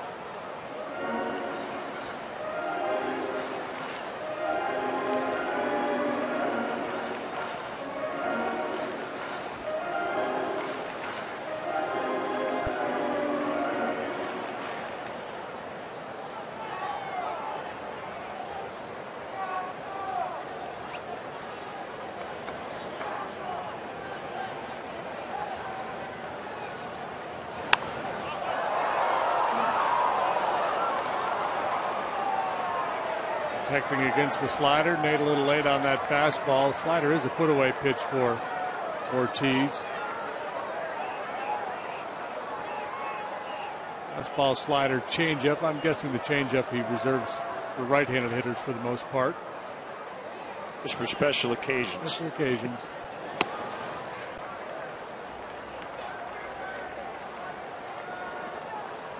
Two and two, Castillo on deck.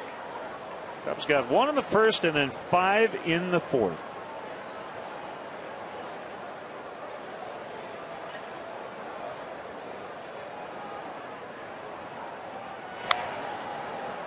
Emergency hack there just to get a piece of it with the end of the bat.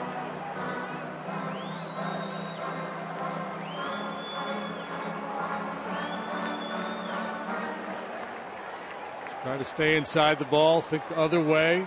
Nate's quite good at that.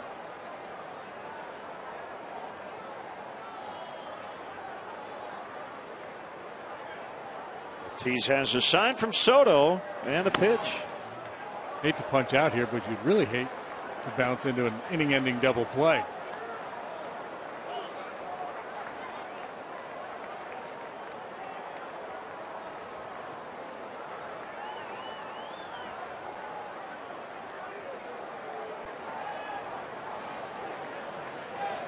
A 3-2 to Sherholtz, and he lifts it in the air out into left center. Martin with the catch, and his throw off mark and way late. So Castro in. Sherholtz with a sacrifice fly. Cubs with the extra point. It's 7-0. Boy, well earned sacrifice fly. Well earned RBI there for Sherholtz, with Ortiz featuring slider, fastball away for most of that at bat. He threw him a fastball in. And that would be a very difficult pitch for a lot of guys to do anything with. And they, again, able to stay inside and get that ball airborne deep enough to get that extra point home. Pretty impressive. Cubs with their biggest lead of the year. They tied their season high with 7 runs. Still 2 on, and Castillo takes a ball. Yeah, there's that changeup.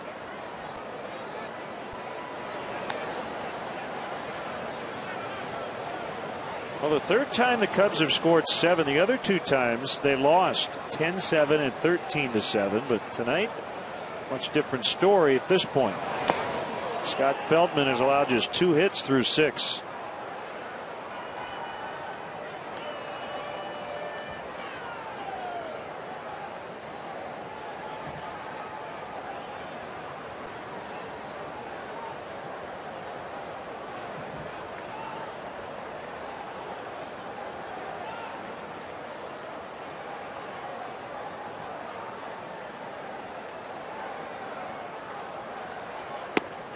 Years ago, Jim Rooker broadcasting a game for the Pirates, a lopsided game against the Phillies, said, if the Pirates lose this game, next time we go to Philadelphia, I'll walk there. And Philadelphia came back and beat him. Rooker had to walk to Philadelphia. How long did it take? I don't remember all the details. I think he did it in the offseason as part of a charity deal. I'm not sure exactly how much he really walked.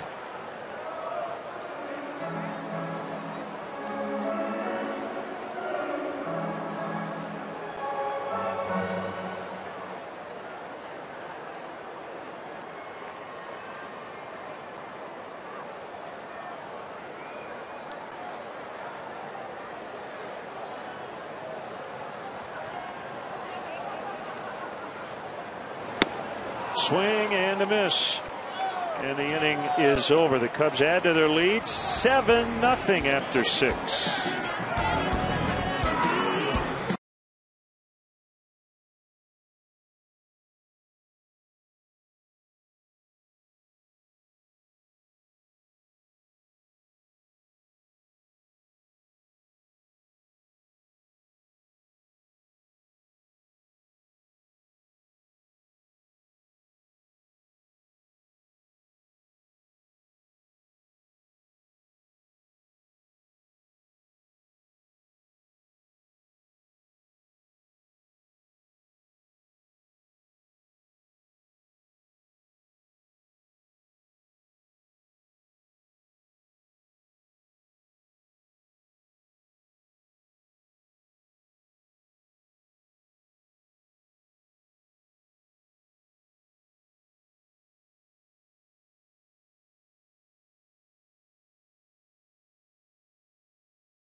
Inning and conducting the 7th inning stretch, Loyola men's basketball coach Porter Moser. Great to have you back here, Coach. And we were talking during the break. You're 2-0.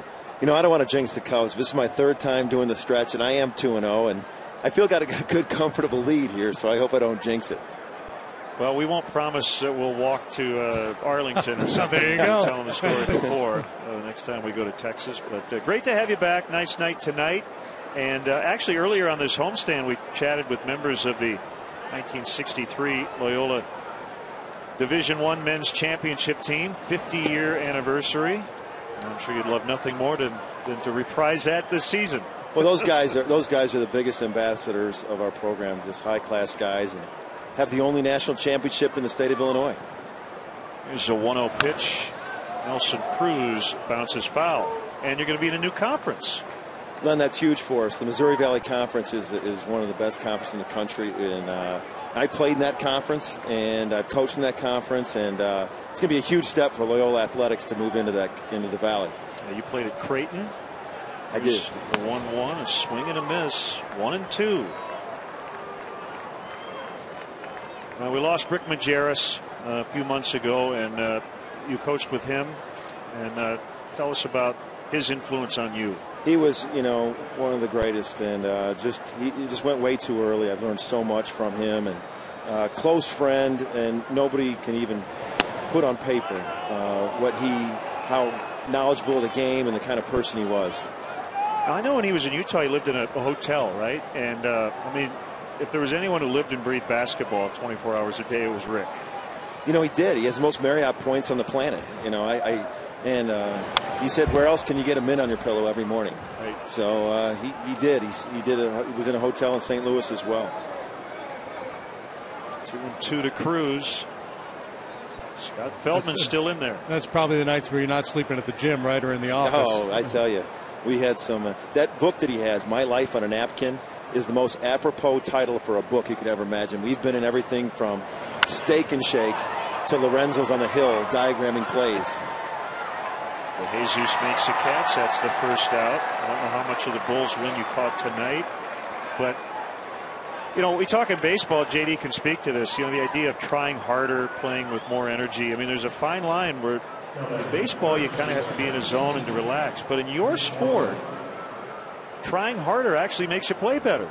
Well, momentum's unbelievable in the game of basketball. When you get momentum, and you just saw what the Bulls did at Brooklyn, and you see the confidence of some of these guys. It's just fun to watch, and again, you can't underestimate heart and effort and toughness and well coached. I mean, they're extremely well coached, and they got a lot of guys playing well at the right time. Want to know the count on Moreland? How much of your job is instilling that in your players as opposed to the X's and O's? Well, we're trying to change culture at Loyola. They've had tradition in the past and winning the national championship, and now we've lost some culture.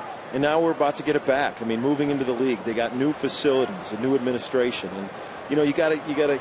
It's a process, and building a championship team is going to be a process, and you got to instill character, toughness, and belief. And at Loyola right now, it's never been a better time. I mean, that campus is exploding with buildings and the student body's growing, and we have 500 seniors on Senior Day here tonight, right down below us here.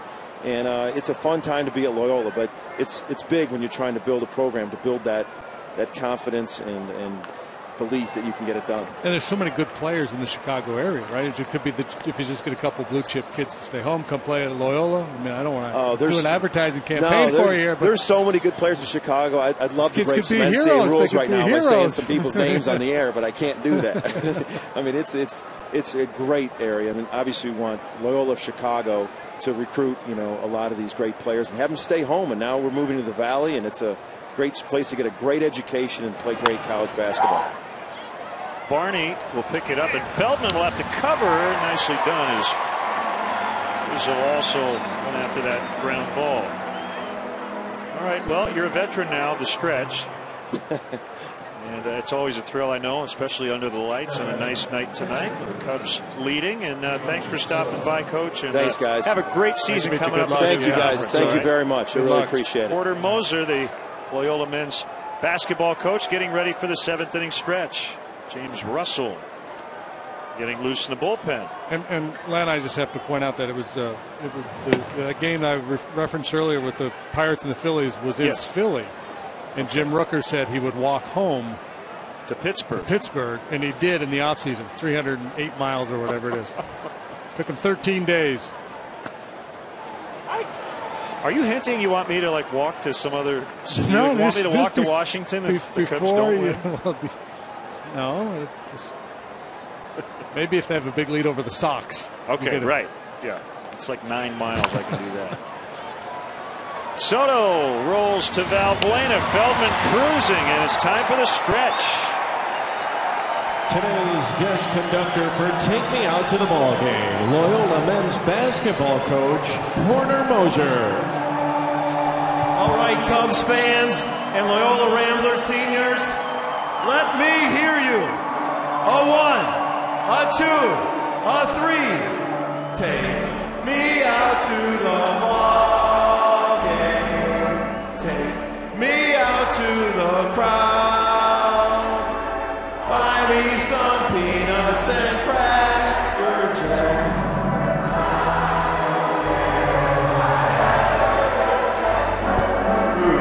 Root for the Cubbies.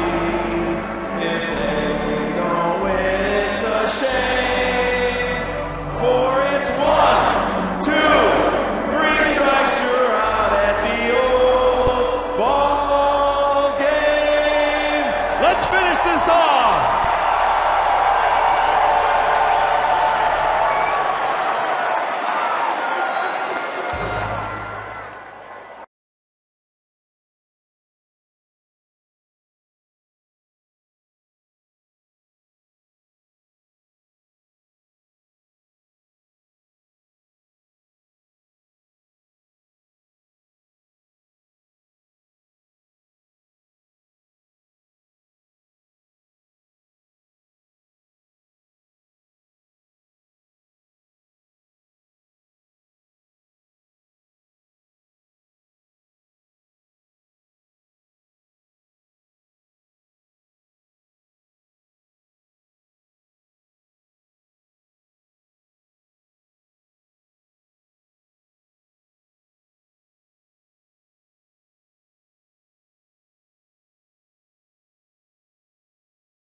Nicely done. That's how you do it.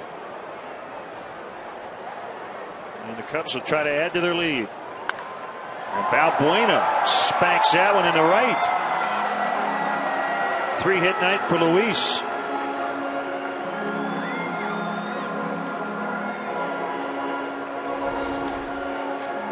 Wasting no time. Off the lefty, picks on that first pitch again, middle end. He turns on it.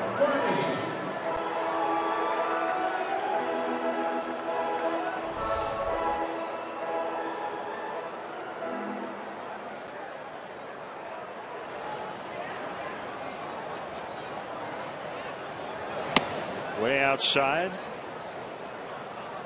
Darwin Barney.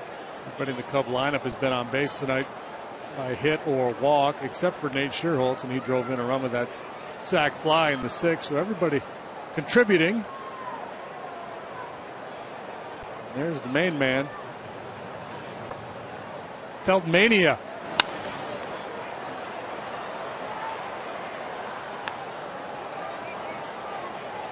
Barney will have to get a new bat.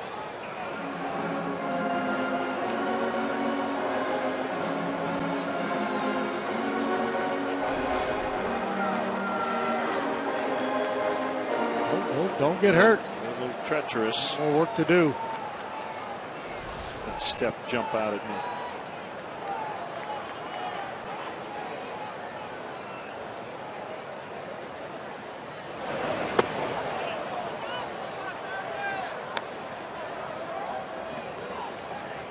Well, you've noted this a couple of times. Guys in slumps tend to try to hit their way out of it. Sure looked like A pitch Barney normally would not swing at.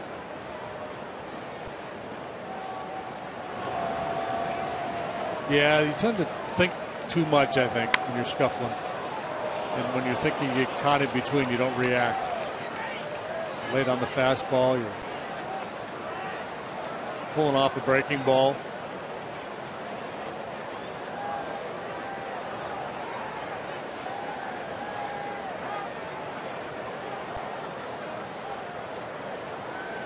J.P. Arencibia with a 2-run homer with 2 outs in the ninth off Fernando Rodney. The Blue Jays, who were down 7-0, now lead 8-7. I wonder if anybody promised to walk home on that one.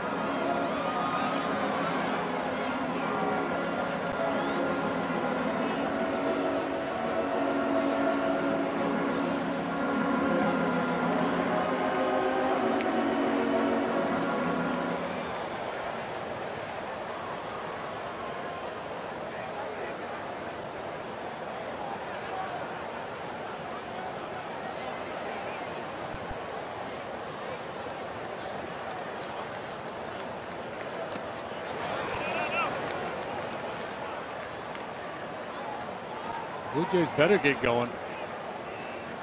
10 games under 500.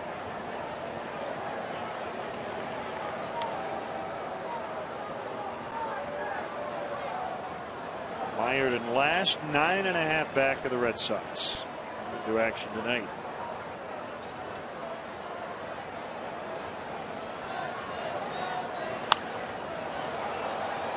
As close to first place as the Miami Marlins are.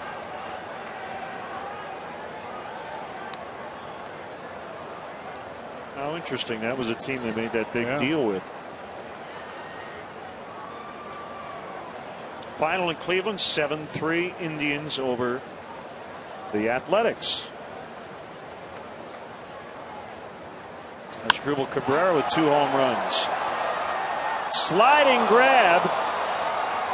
Throw to first. And able to get back in, or is he out? No, he's safe. He's safe. He just got in. Nice play by Cruz on the catch and almost doubled off Valbuena. And a swing there by Barney, hitting the ball with some authority the other way. Didn't pay off for him. Cruz comes in and makes a backhanded sliding catch. This was awfully close at first base. Second base umpire Bill Miller rotated over, and he's the one that made the call. That's the out call you're seeing there is for the catch and right. So Moreland's foot not on the bag. So a strike called on Feldman.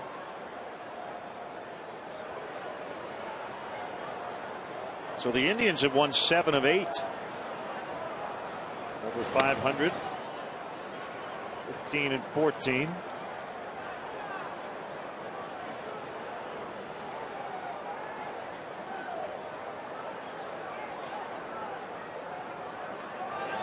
It's going to be interesting to see if any teams in that Central can hang with Detroit.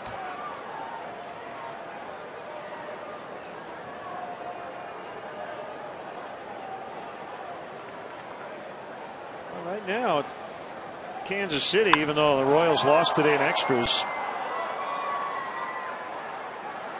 Feldman flies to center. It's Martin, 2 outs.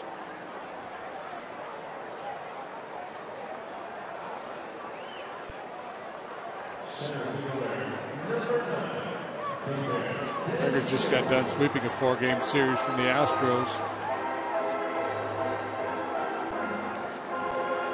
Astros are 8-24. 4-12 at home, 4-12 on the road. On pace to have the worst run differential in Major League Baseball history. Been outscored by 75 runs in 32 games. Well, the A's, with that loss tonight, they're 13-3 against the West and 5-12 against the rest of baseball.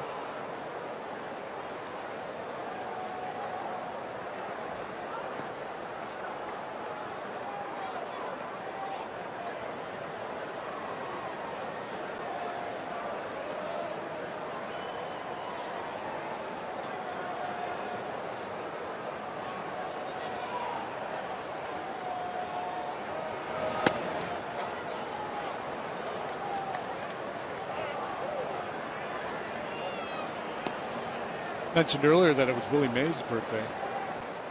Another former Giant celebrating a birthday today. Masanori Murakami. First Japanese player ever to play in the major leagues.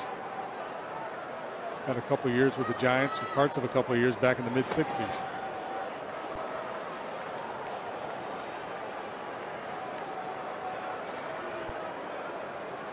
There wasn't another one until Hideo Nomo.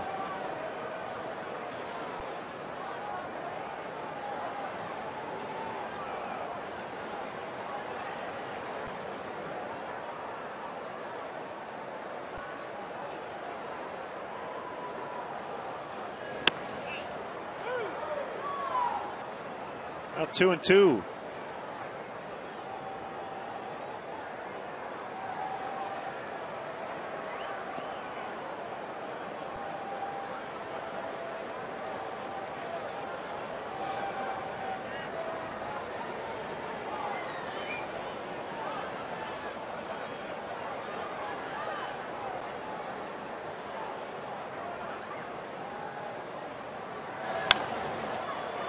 Up the middle, Andrews got him. What range from Elvis Andrews. To the 8th, 7-0 Cubs.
Light.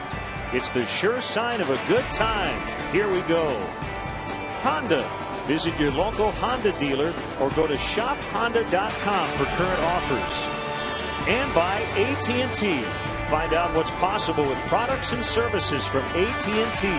Rethink possible. Welcome back to Wrigley Field. The Cubs on their way to snapping a 4-game losing streak and improving to 3-5 on this homestand before the Cardinals come in for the next 2 days.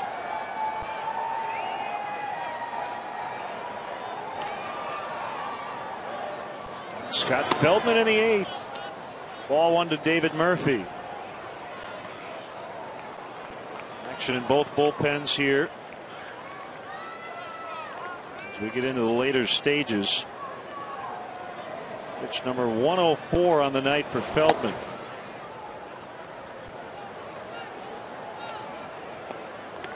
Derek Lowe, veteran sinker baller, up for the Rangers. Rafael Dolis just brought up from Iowa, and I'll tell you something. Something's not right. Scott Feldman.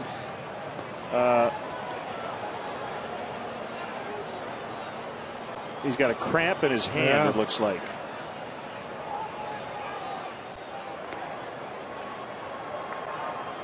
You know, I thought I saw just a strange reaction from him when he flied to center in the bottom of the 7th inning. Now that right arm would be the front arm on the swing.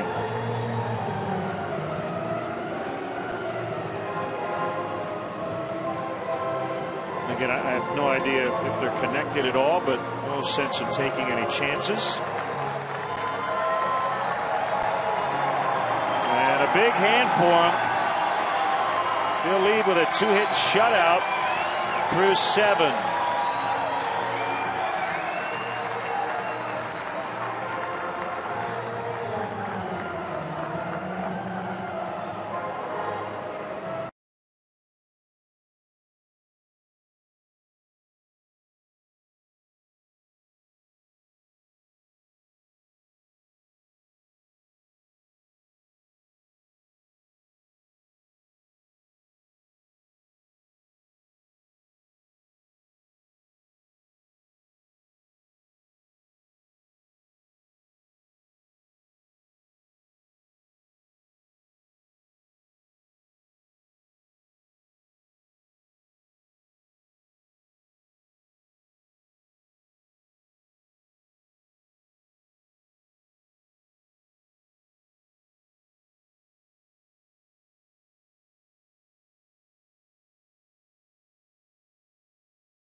It was just a little bit of a bizarre reaction. Watch his face.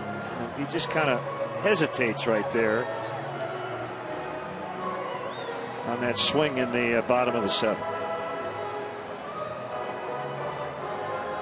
Yeah, it's hard to know, but the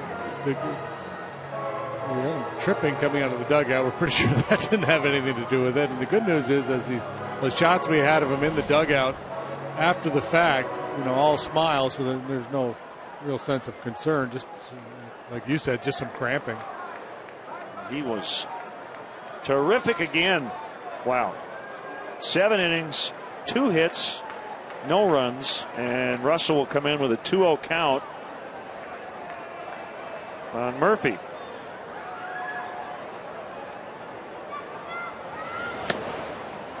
Now 3-0.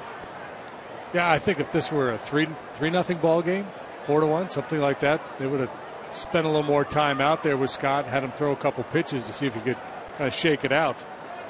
But since it's 7-0, bullpen was heated up. Only 6 outs to go. Might as well shut it down. 3-2, he's back in it.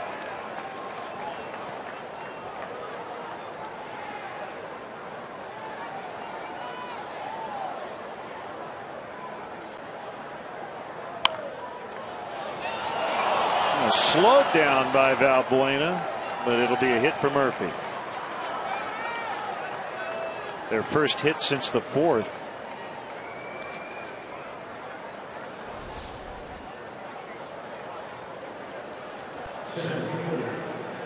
Good effort by Valbuena, just couldn't corral it. Would have been a tough play to complete anyway.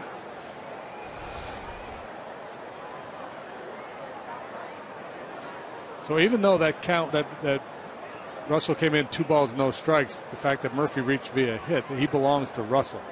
Had he walked him, I believe that he would have been Scott Feldman's batting runner. And Martin pops out to Valbuena. You need to get clarification on that, but that's my understanding of it.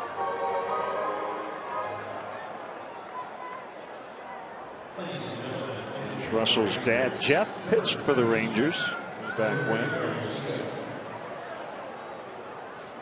Leury Garcia will hit for Ortiz. Feldman's ERA down to 2.70 with his performance tonight.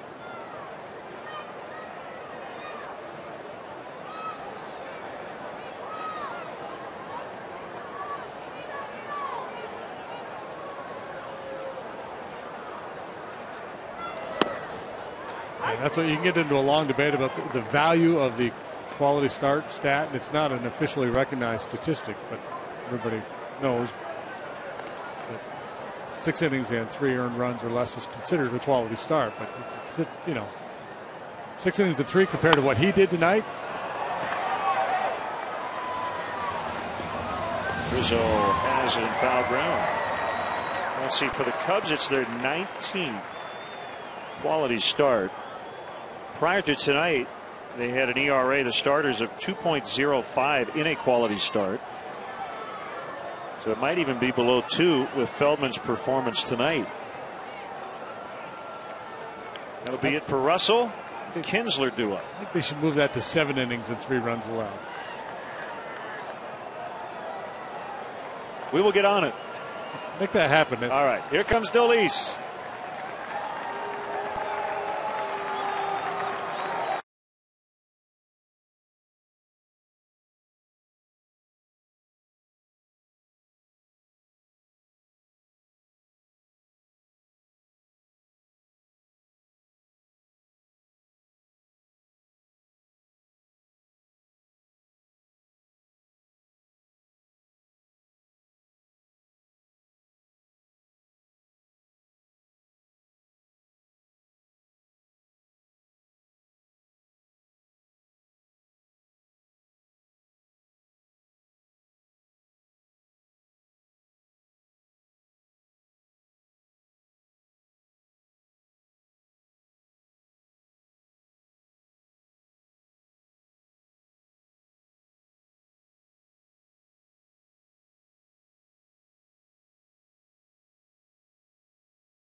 Called up earlier today from AAA Iowa, joining the Cubs for the second time. Brief stint in mid-April, appeared in 1 game against the Giants, got an out,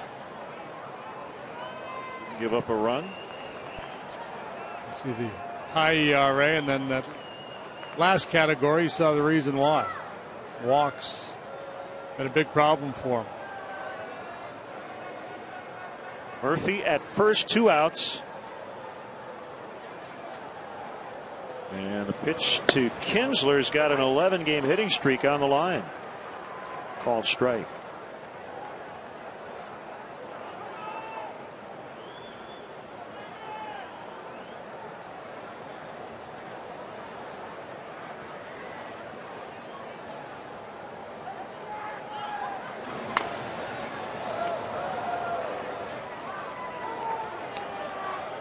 Kinsler with 20 hits over this hitting streak.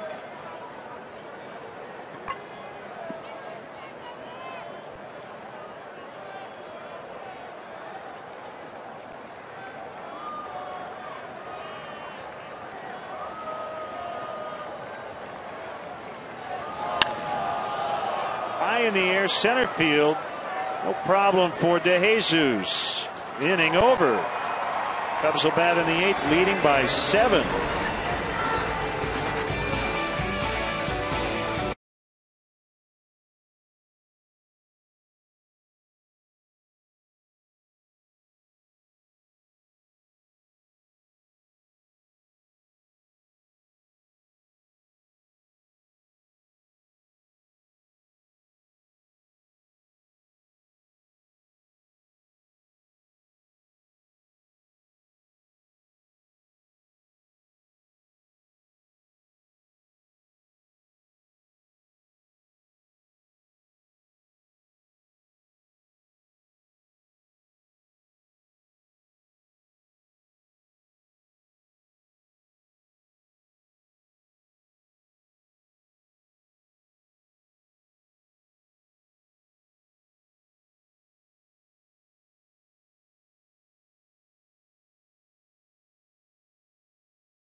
schedule. Tomorrow night on WGN Sports, the Cardinals and Cubs open up a 2-game series, and then Friday and Sunday from our nation's capital on WGN. Ford. Go further in any one of Ford's many fuel-efficient vehicles. Check out America's freshest lineup at your local Ford store or localfordstores.com. A lot of action for Derek Lowe, now appearing in just 3 of the Rangers' last 15 games.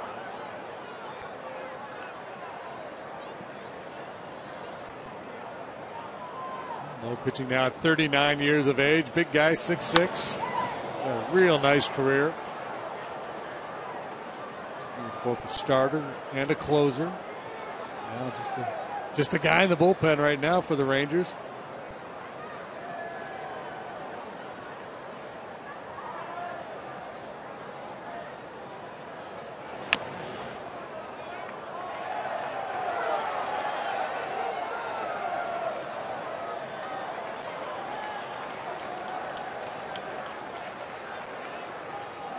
Nothing better.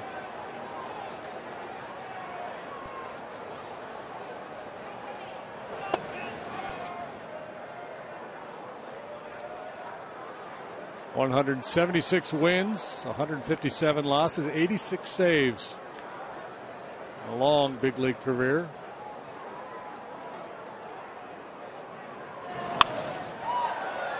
Garcia with a little boot there, and he can't make the play. Garcia stayed in for Kinsler. And they're going to give Castro a single. That's his second hit of the night.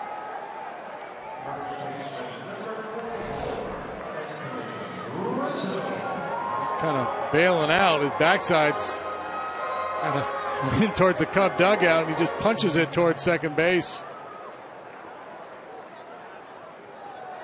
That's a play Garcia's got to make.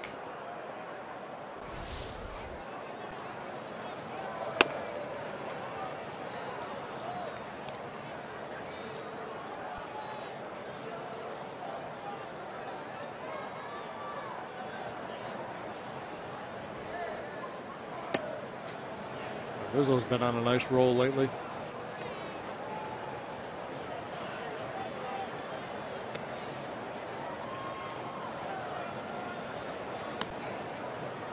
Base 3 times tonight. 2-run single, a double, a walk. Average up to 256. On base over 340.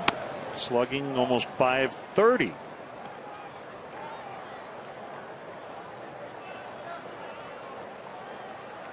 7-game hitting streak now.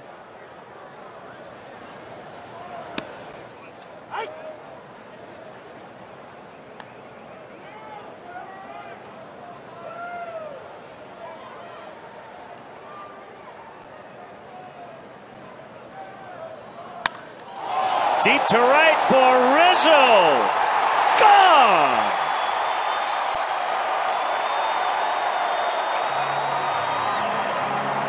A new season high in runs, 9 for the Cubs tonight.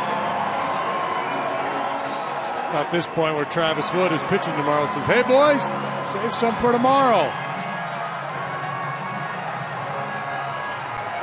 Anthony Rizzo has put a clinic on tonight with his approach at the plate. Last 2 times up, he went the other way. First a single, then a line drive double to left. This time he gets the head out in front of a fastball that's up out over the middle of the plate.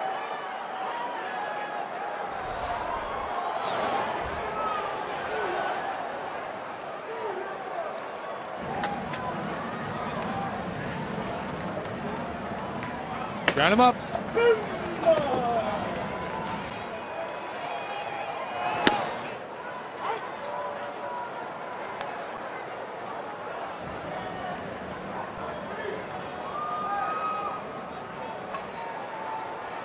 A 1-1 to Soriano is a called strike. 1-2.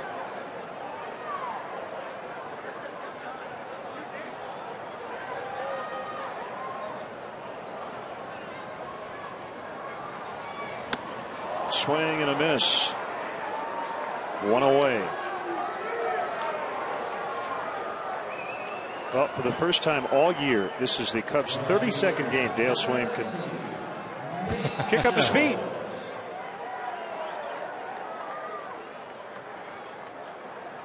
It really is the only time. Oh, yeah, I was going to ask you, what's the largest margin of victory? I think for the Cubs it was 6-2 over the Rangers. Yeah.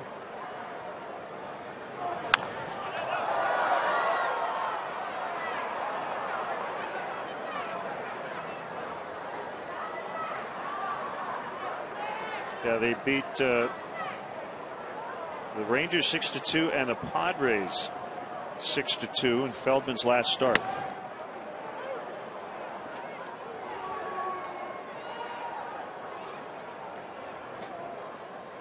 I don't even have to look it up, but when the Cubs score 9, if they hold on tonight, they're unbeaten.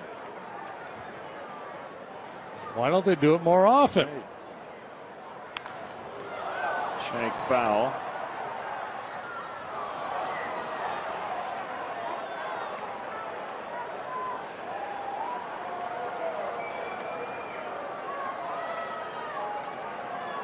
I think there are any Ranger fans who walked from Dallas for this one-game series?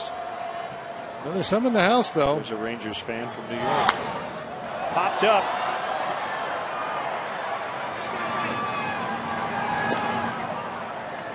Two down. Beltre, I think Number three. Yeah, now he's trying to play it cool. Yeah. One of those nights.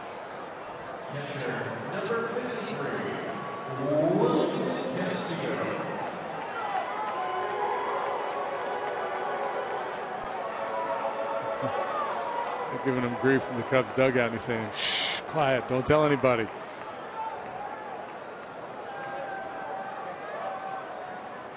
Julio Bourbon, his former teammate, enjoying it.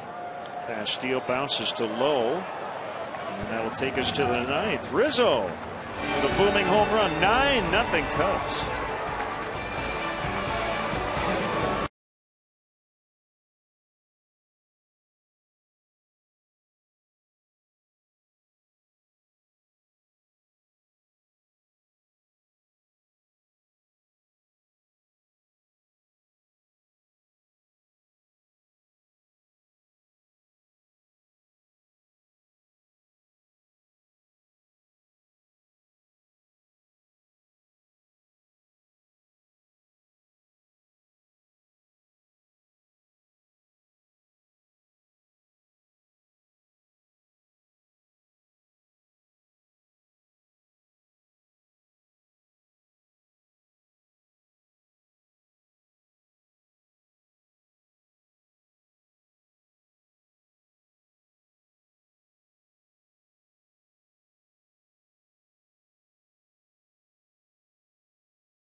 Cubs with 5 in the fourth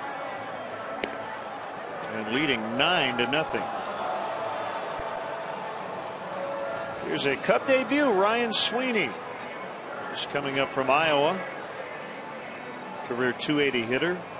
Parts of 7 big league seasons. White Sox, A's, Red Sox, and now the Cubs. Tearing it up down in Iowa, hitting .337. An OPS up over 1,000.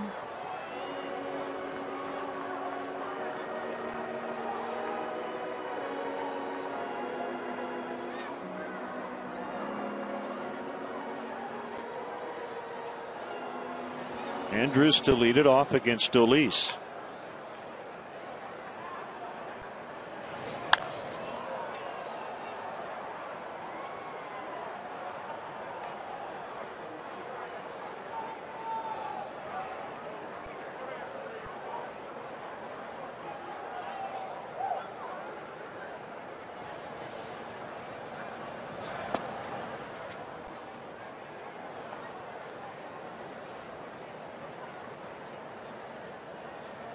Well, bring on the Cardinals.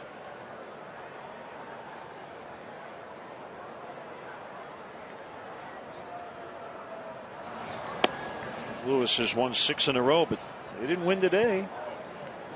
No, they did not.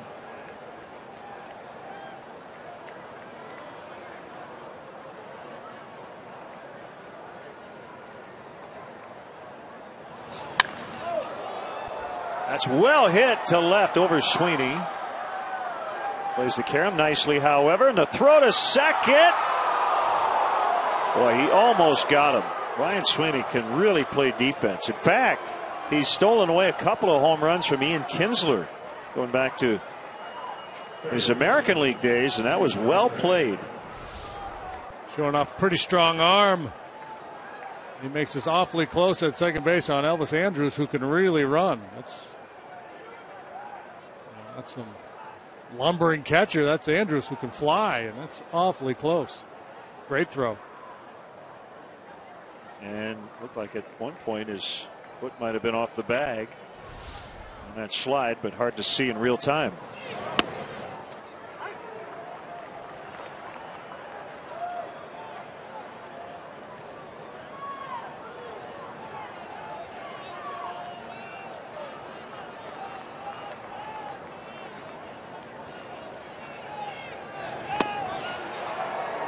The Blue Jays did beat the Rays. I saw Joe Madden just tweeted. Fernando Rodney was fine tonight, just not used to throwing that many pitches. A difficult loss. But it's more about how we react tomorrow. Rays couldn't hold a 7-0 lead after 3, losing 8-7. Valbuena will field. And the throw goes out of play.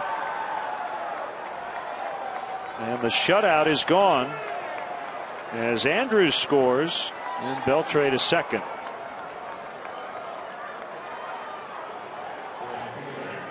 There's an error on Valbuena, and it's 9-1.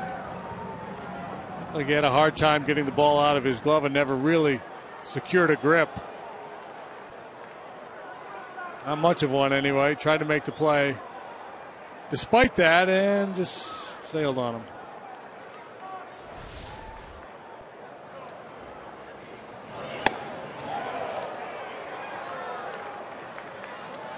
Well, he certainly has big league stuff.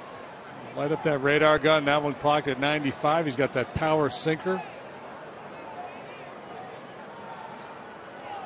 So the Cubs lose a shot at their first shutout of the year.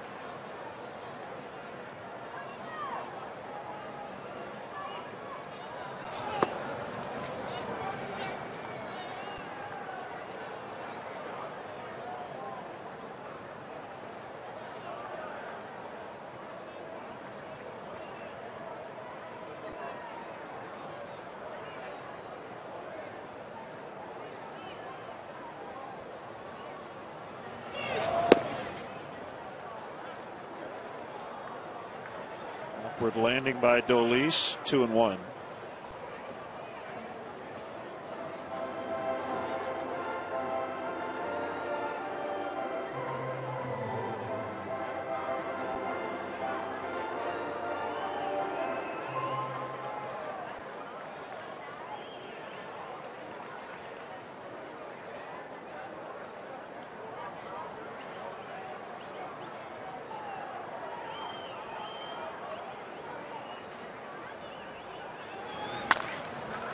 Another chance for Valbuena. And he'll get Cruz.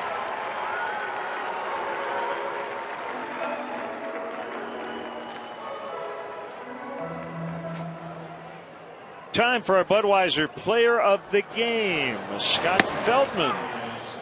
Excellent once again. Yeah, 7 innings, 2 hits, shutout baseball, walked 1. Didn't have the big strikeout game like he did last time. Punched out 3. But really, that was the turning point in the game, that he delivered that base hit after the intentional walk to Barney. Remember that big inning all started after 2 were out.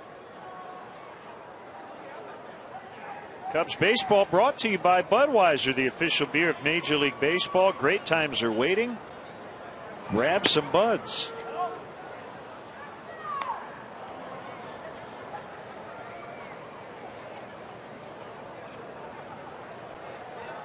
Feldman's got a 3-game winning streak and a 2-game hitting streak going into his next start. That'll be in Washington.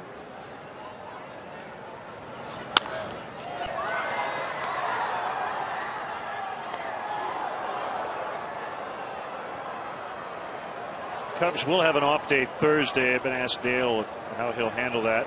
I would imagine the rotation will just stay in order. Skip anybody.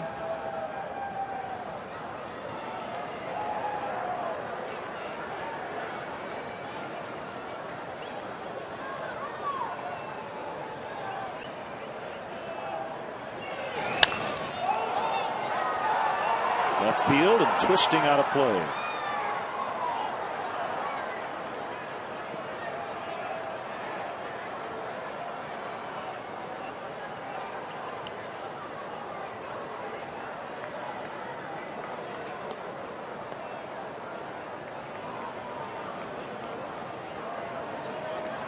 Past somebody's bedtime. Yeah, but I'm not leaving till this game is over. I'm not carrying you out in that. I don't think you'd fit.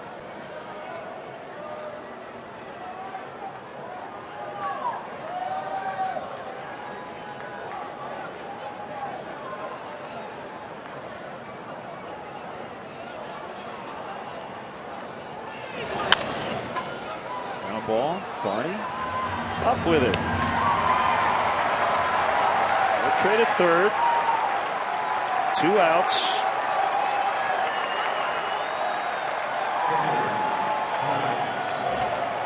Making this one-day stop in Chicago not particularly pleasant for Ron Washington's team.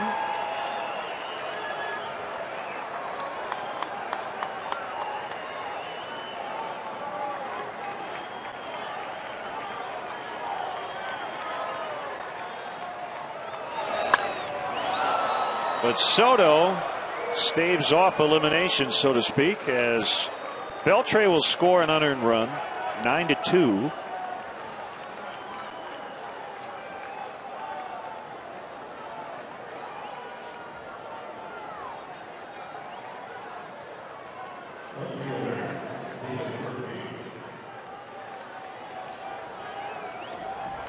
And it's Murphy who's 1 out of 3.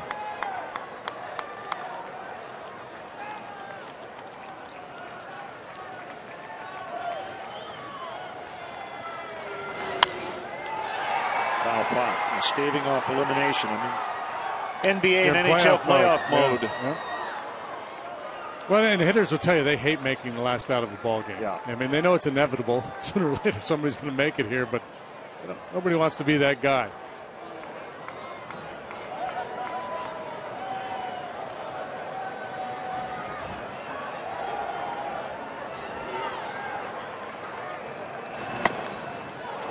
I guess I shouldn't say it's inevitable. It's just about inevitable. Not sure what the record is for 9th inning comebacks with 2 outs. I wonder if there's a stat for the major league record for making the final out. This will be it. Castro throws out Murphy. Cubs win. So they take this makeup game 9-2 and win the season series 2-1 over the Rangers. Well, Scott Feldman, again, the story tonight. Outstanding performance, but a real team effort up and down that lineup. Everybody contributing. Big fourth inning. A real key. And boy, we talked about it at the time. Who knows what would have happened had they decided to pitch to Darwin Barney. They didn't. The Cubs took advantage. And for the first time all year, Dale Swain, nice easy game in that home dugout. So the final, the Cubs 9, the Rangers 2. We'll wrap it up in a moment.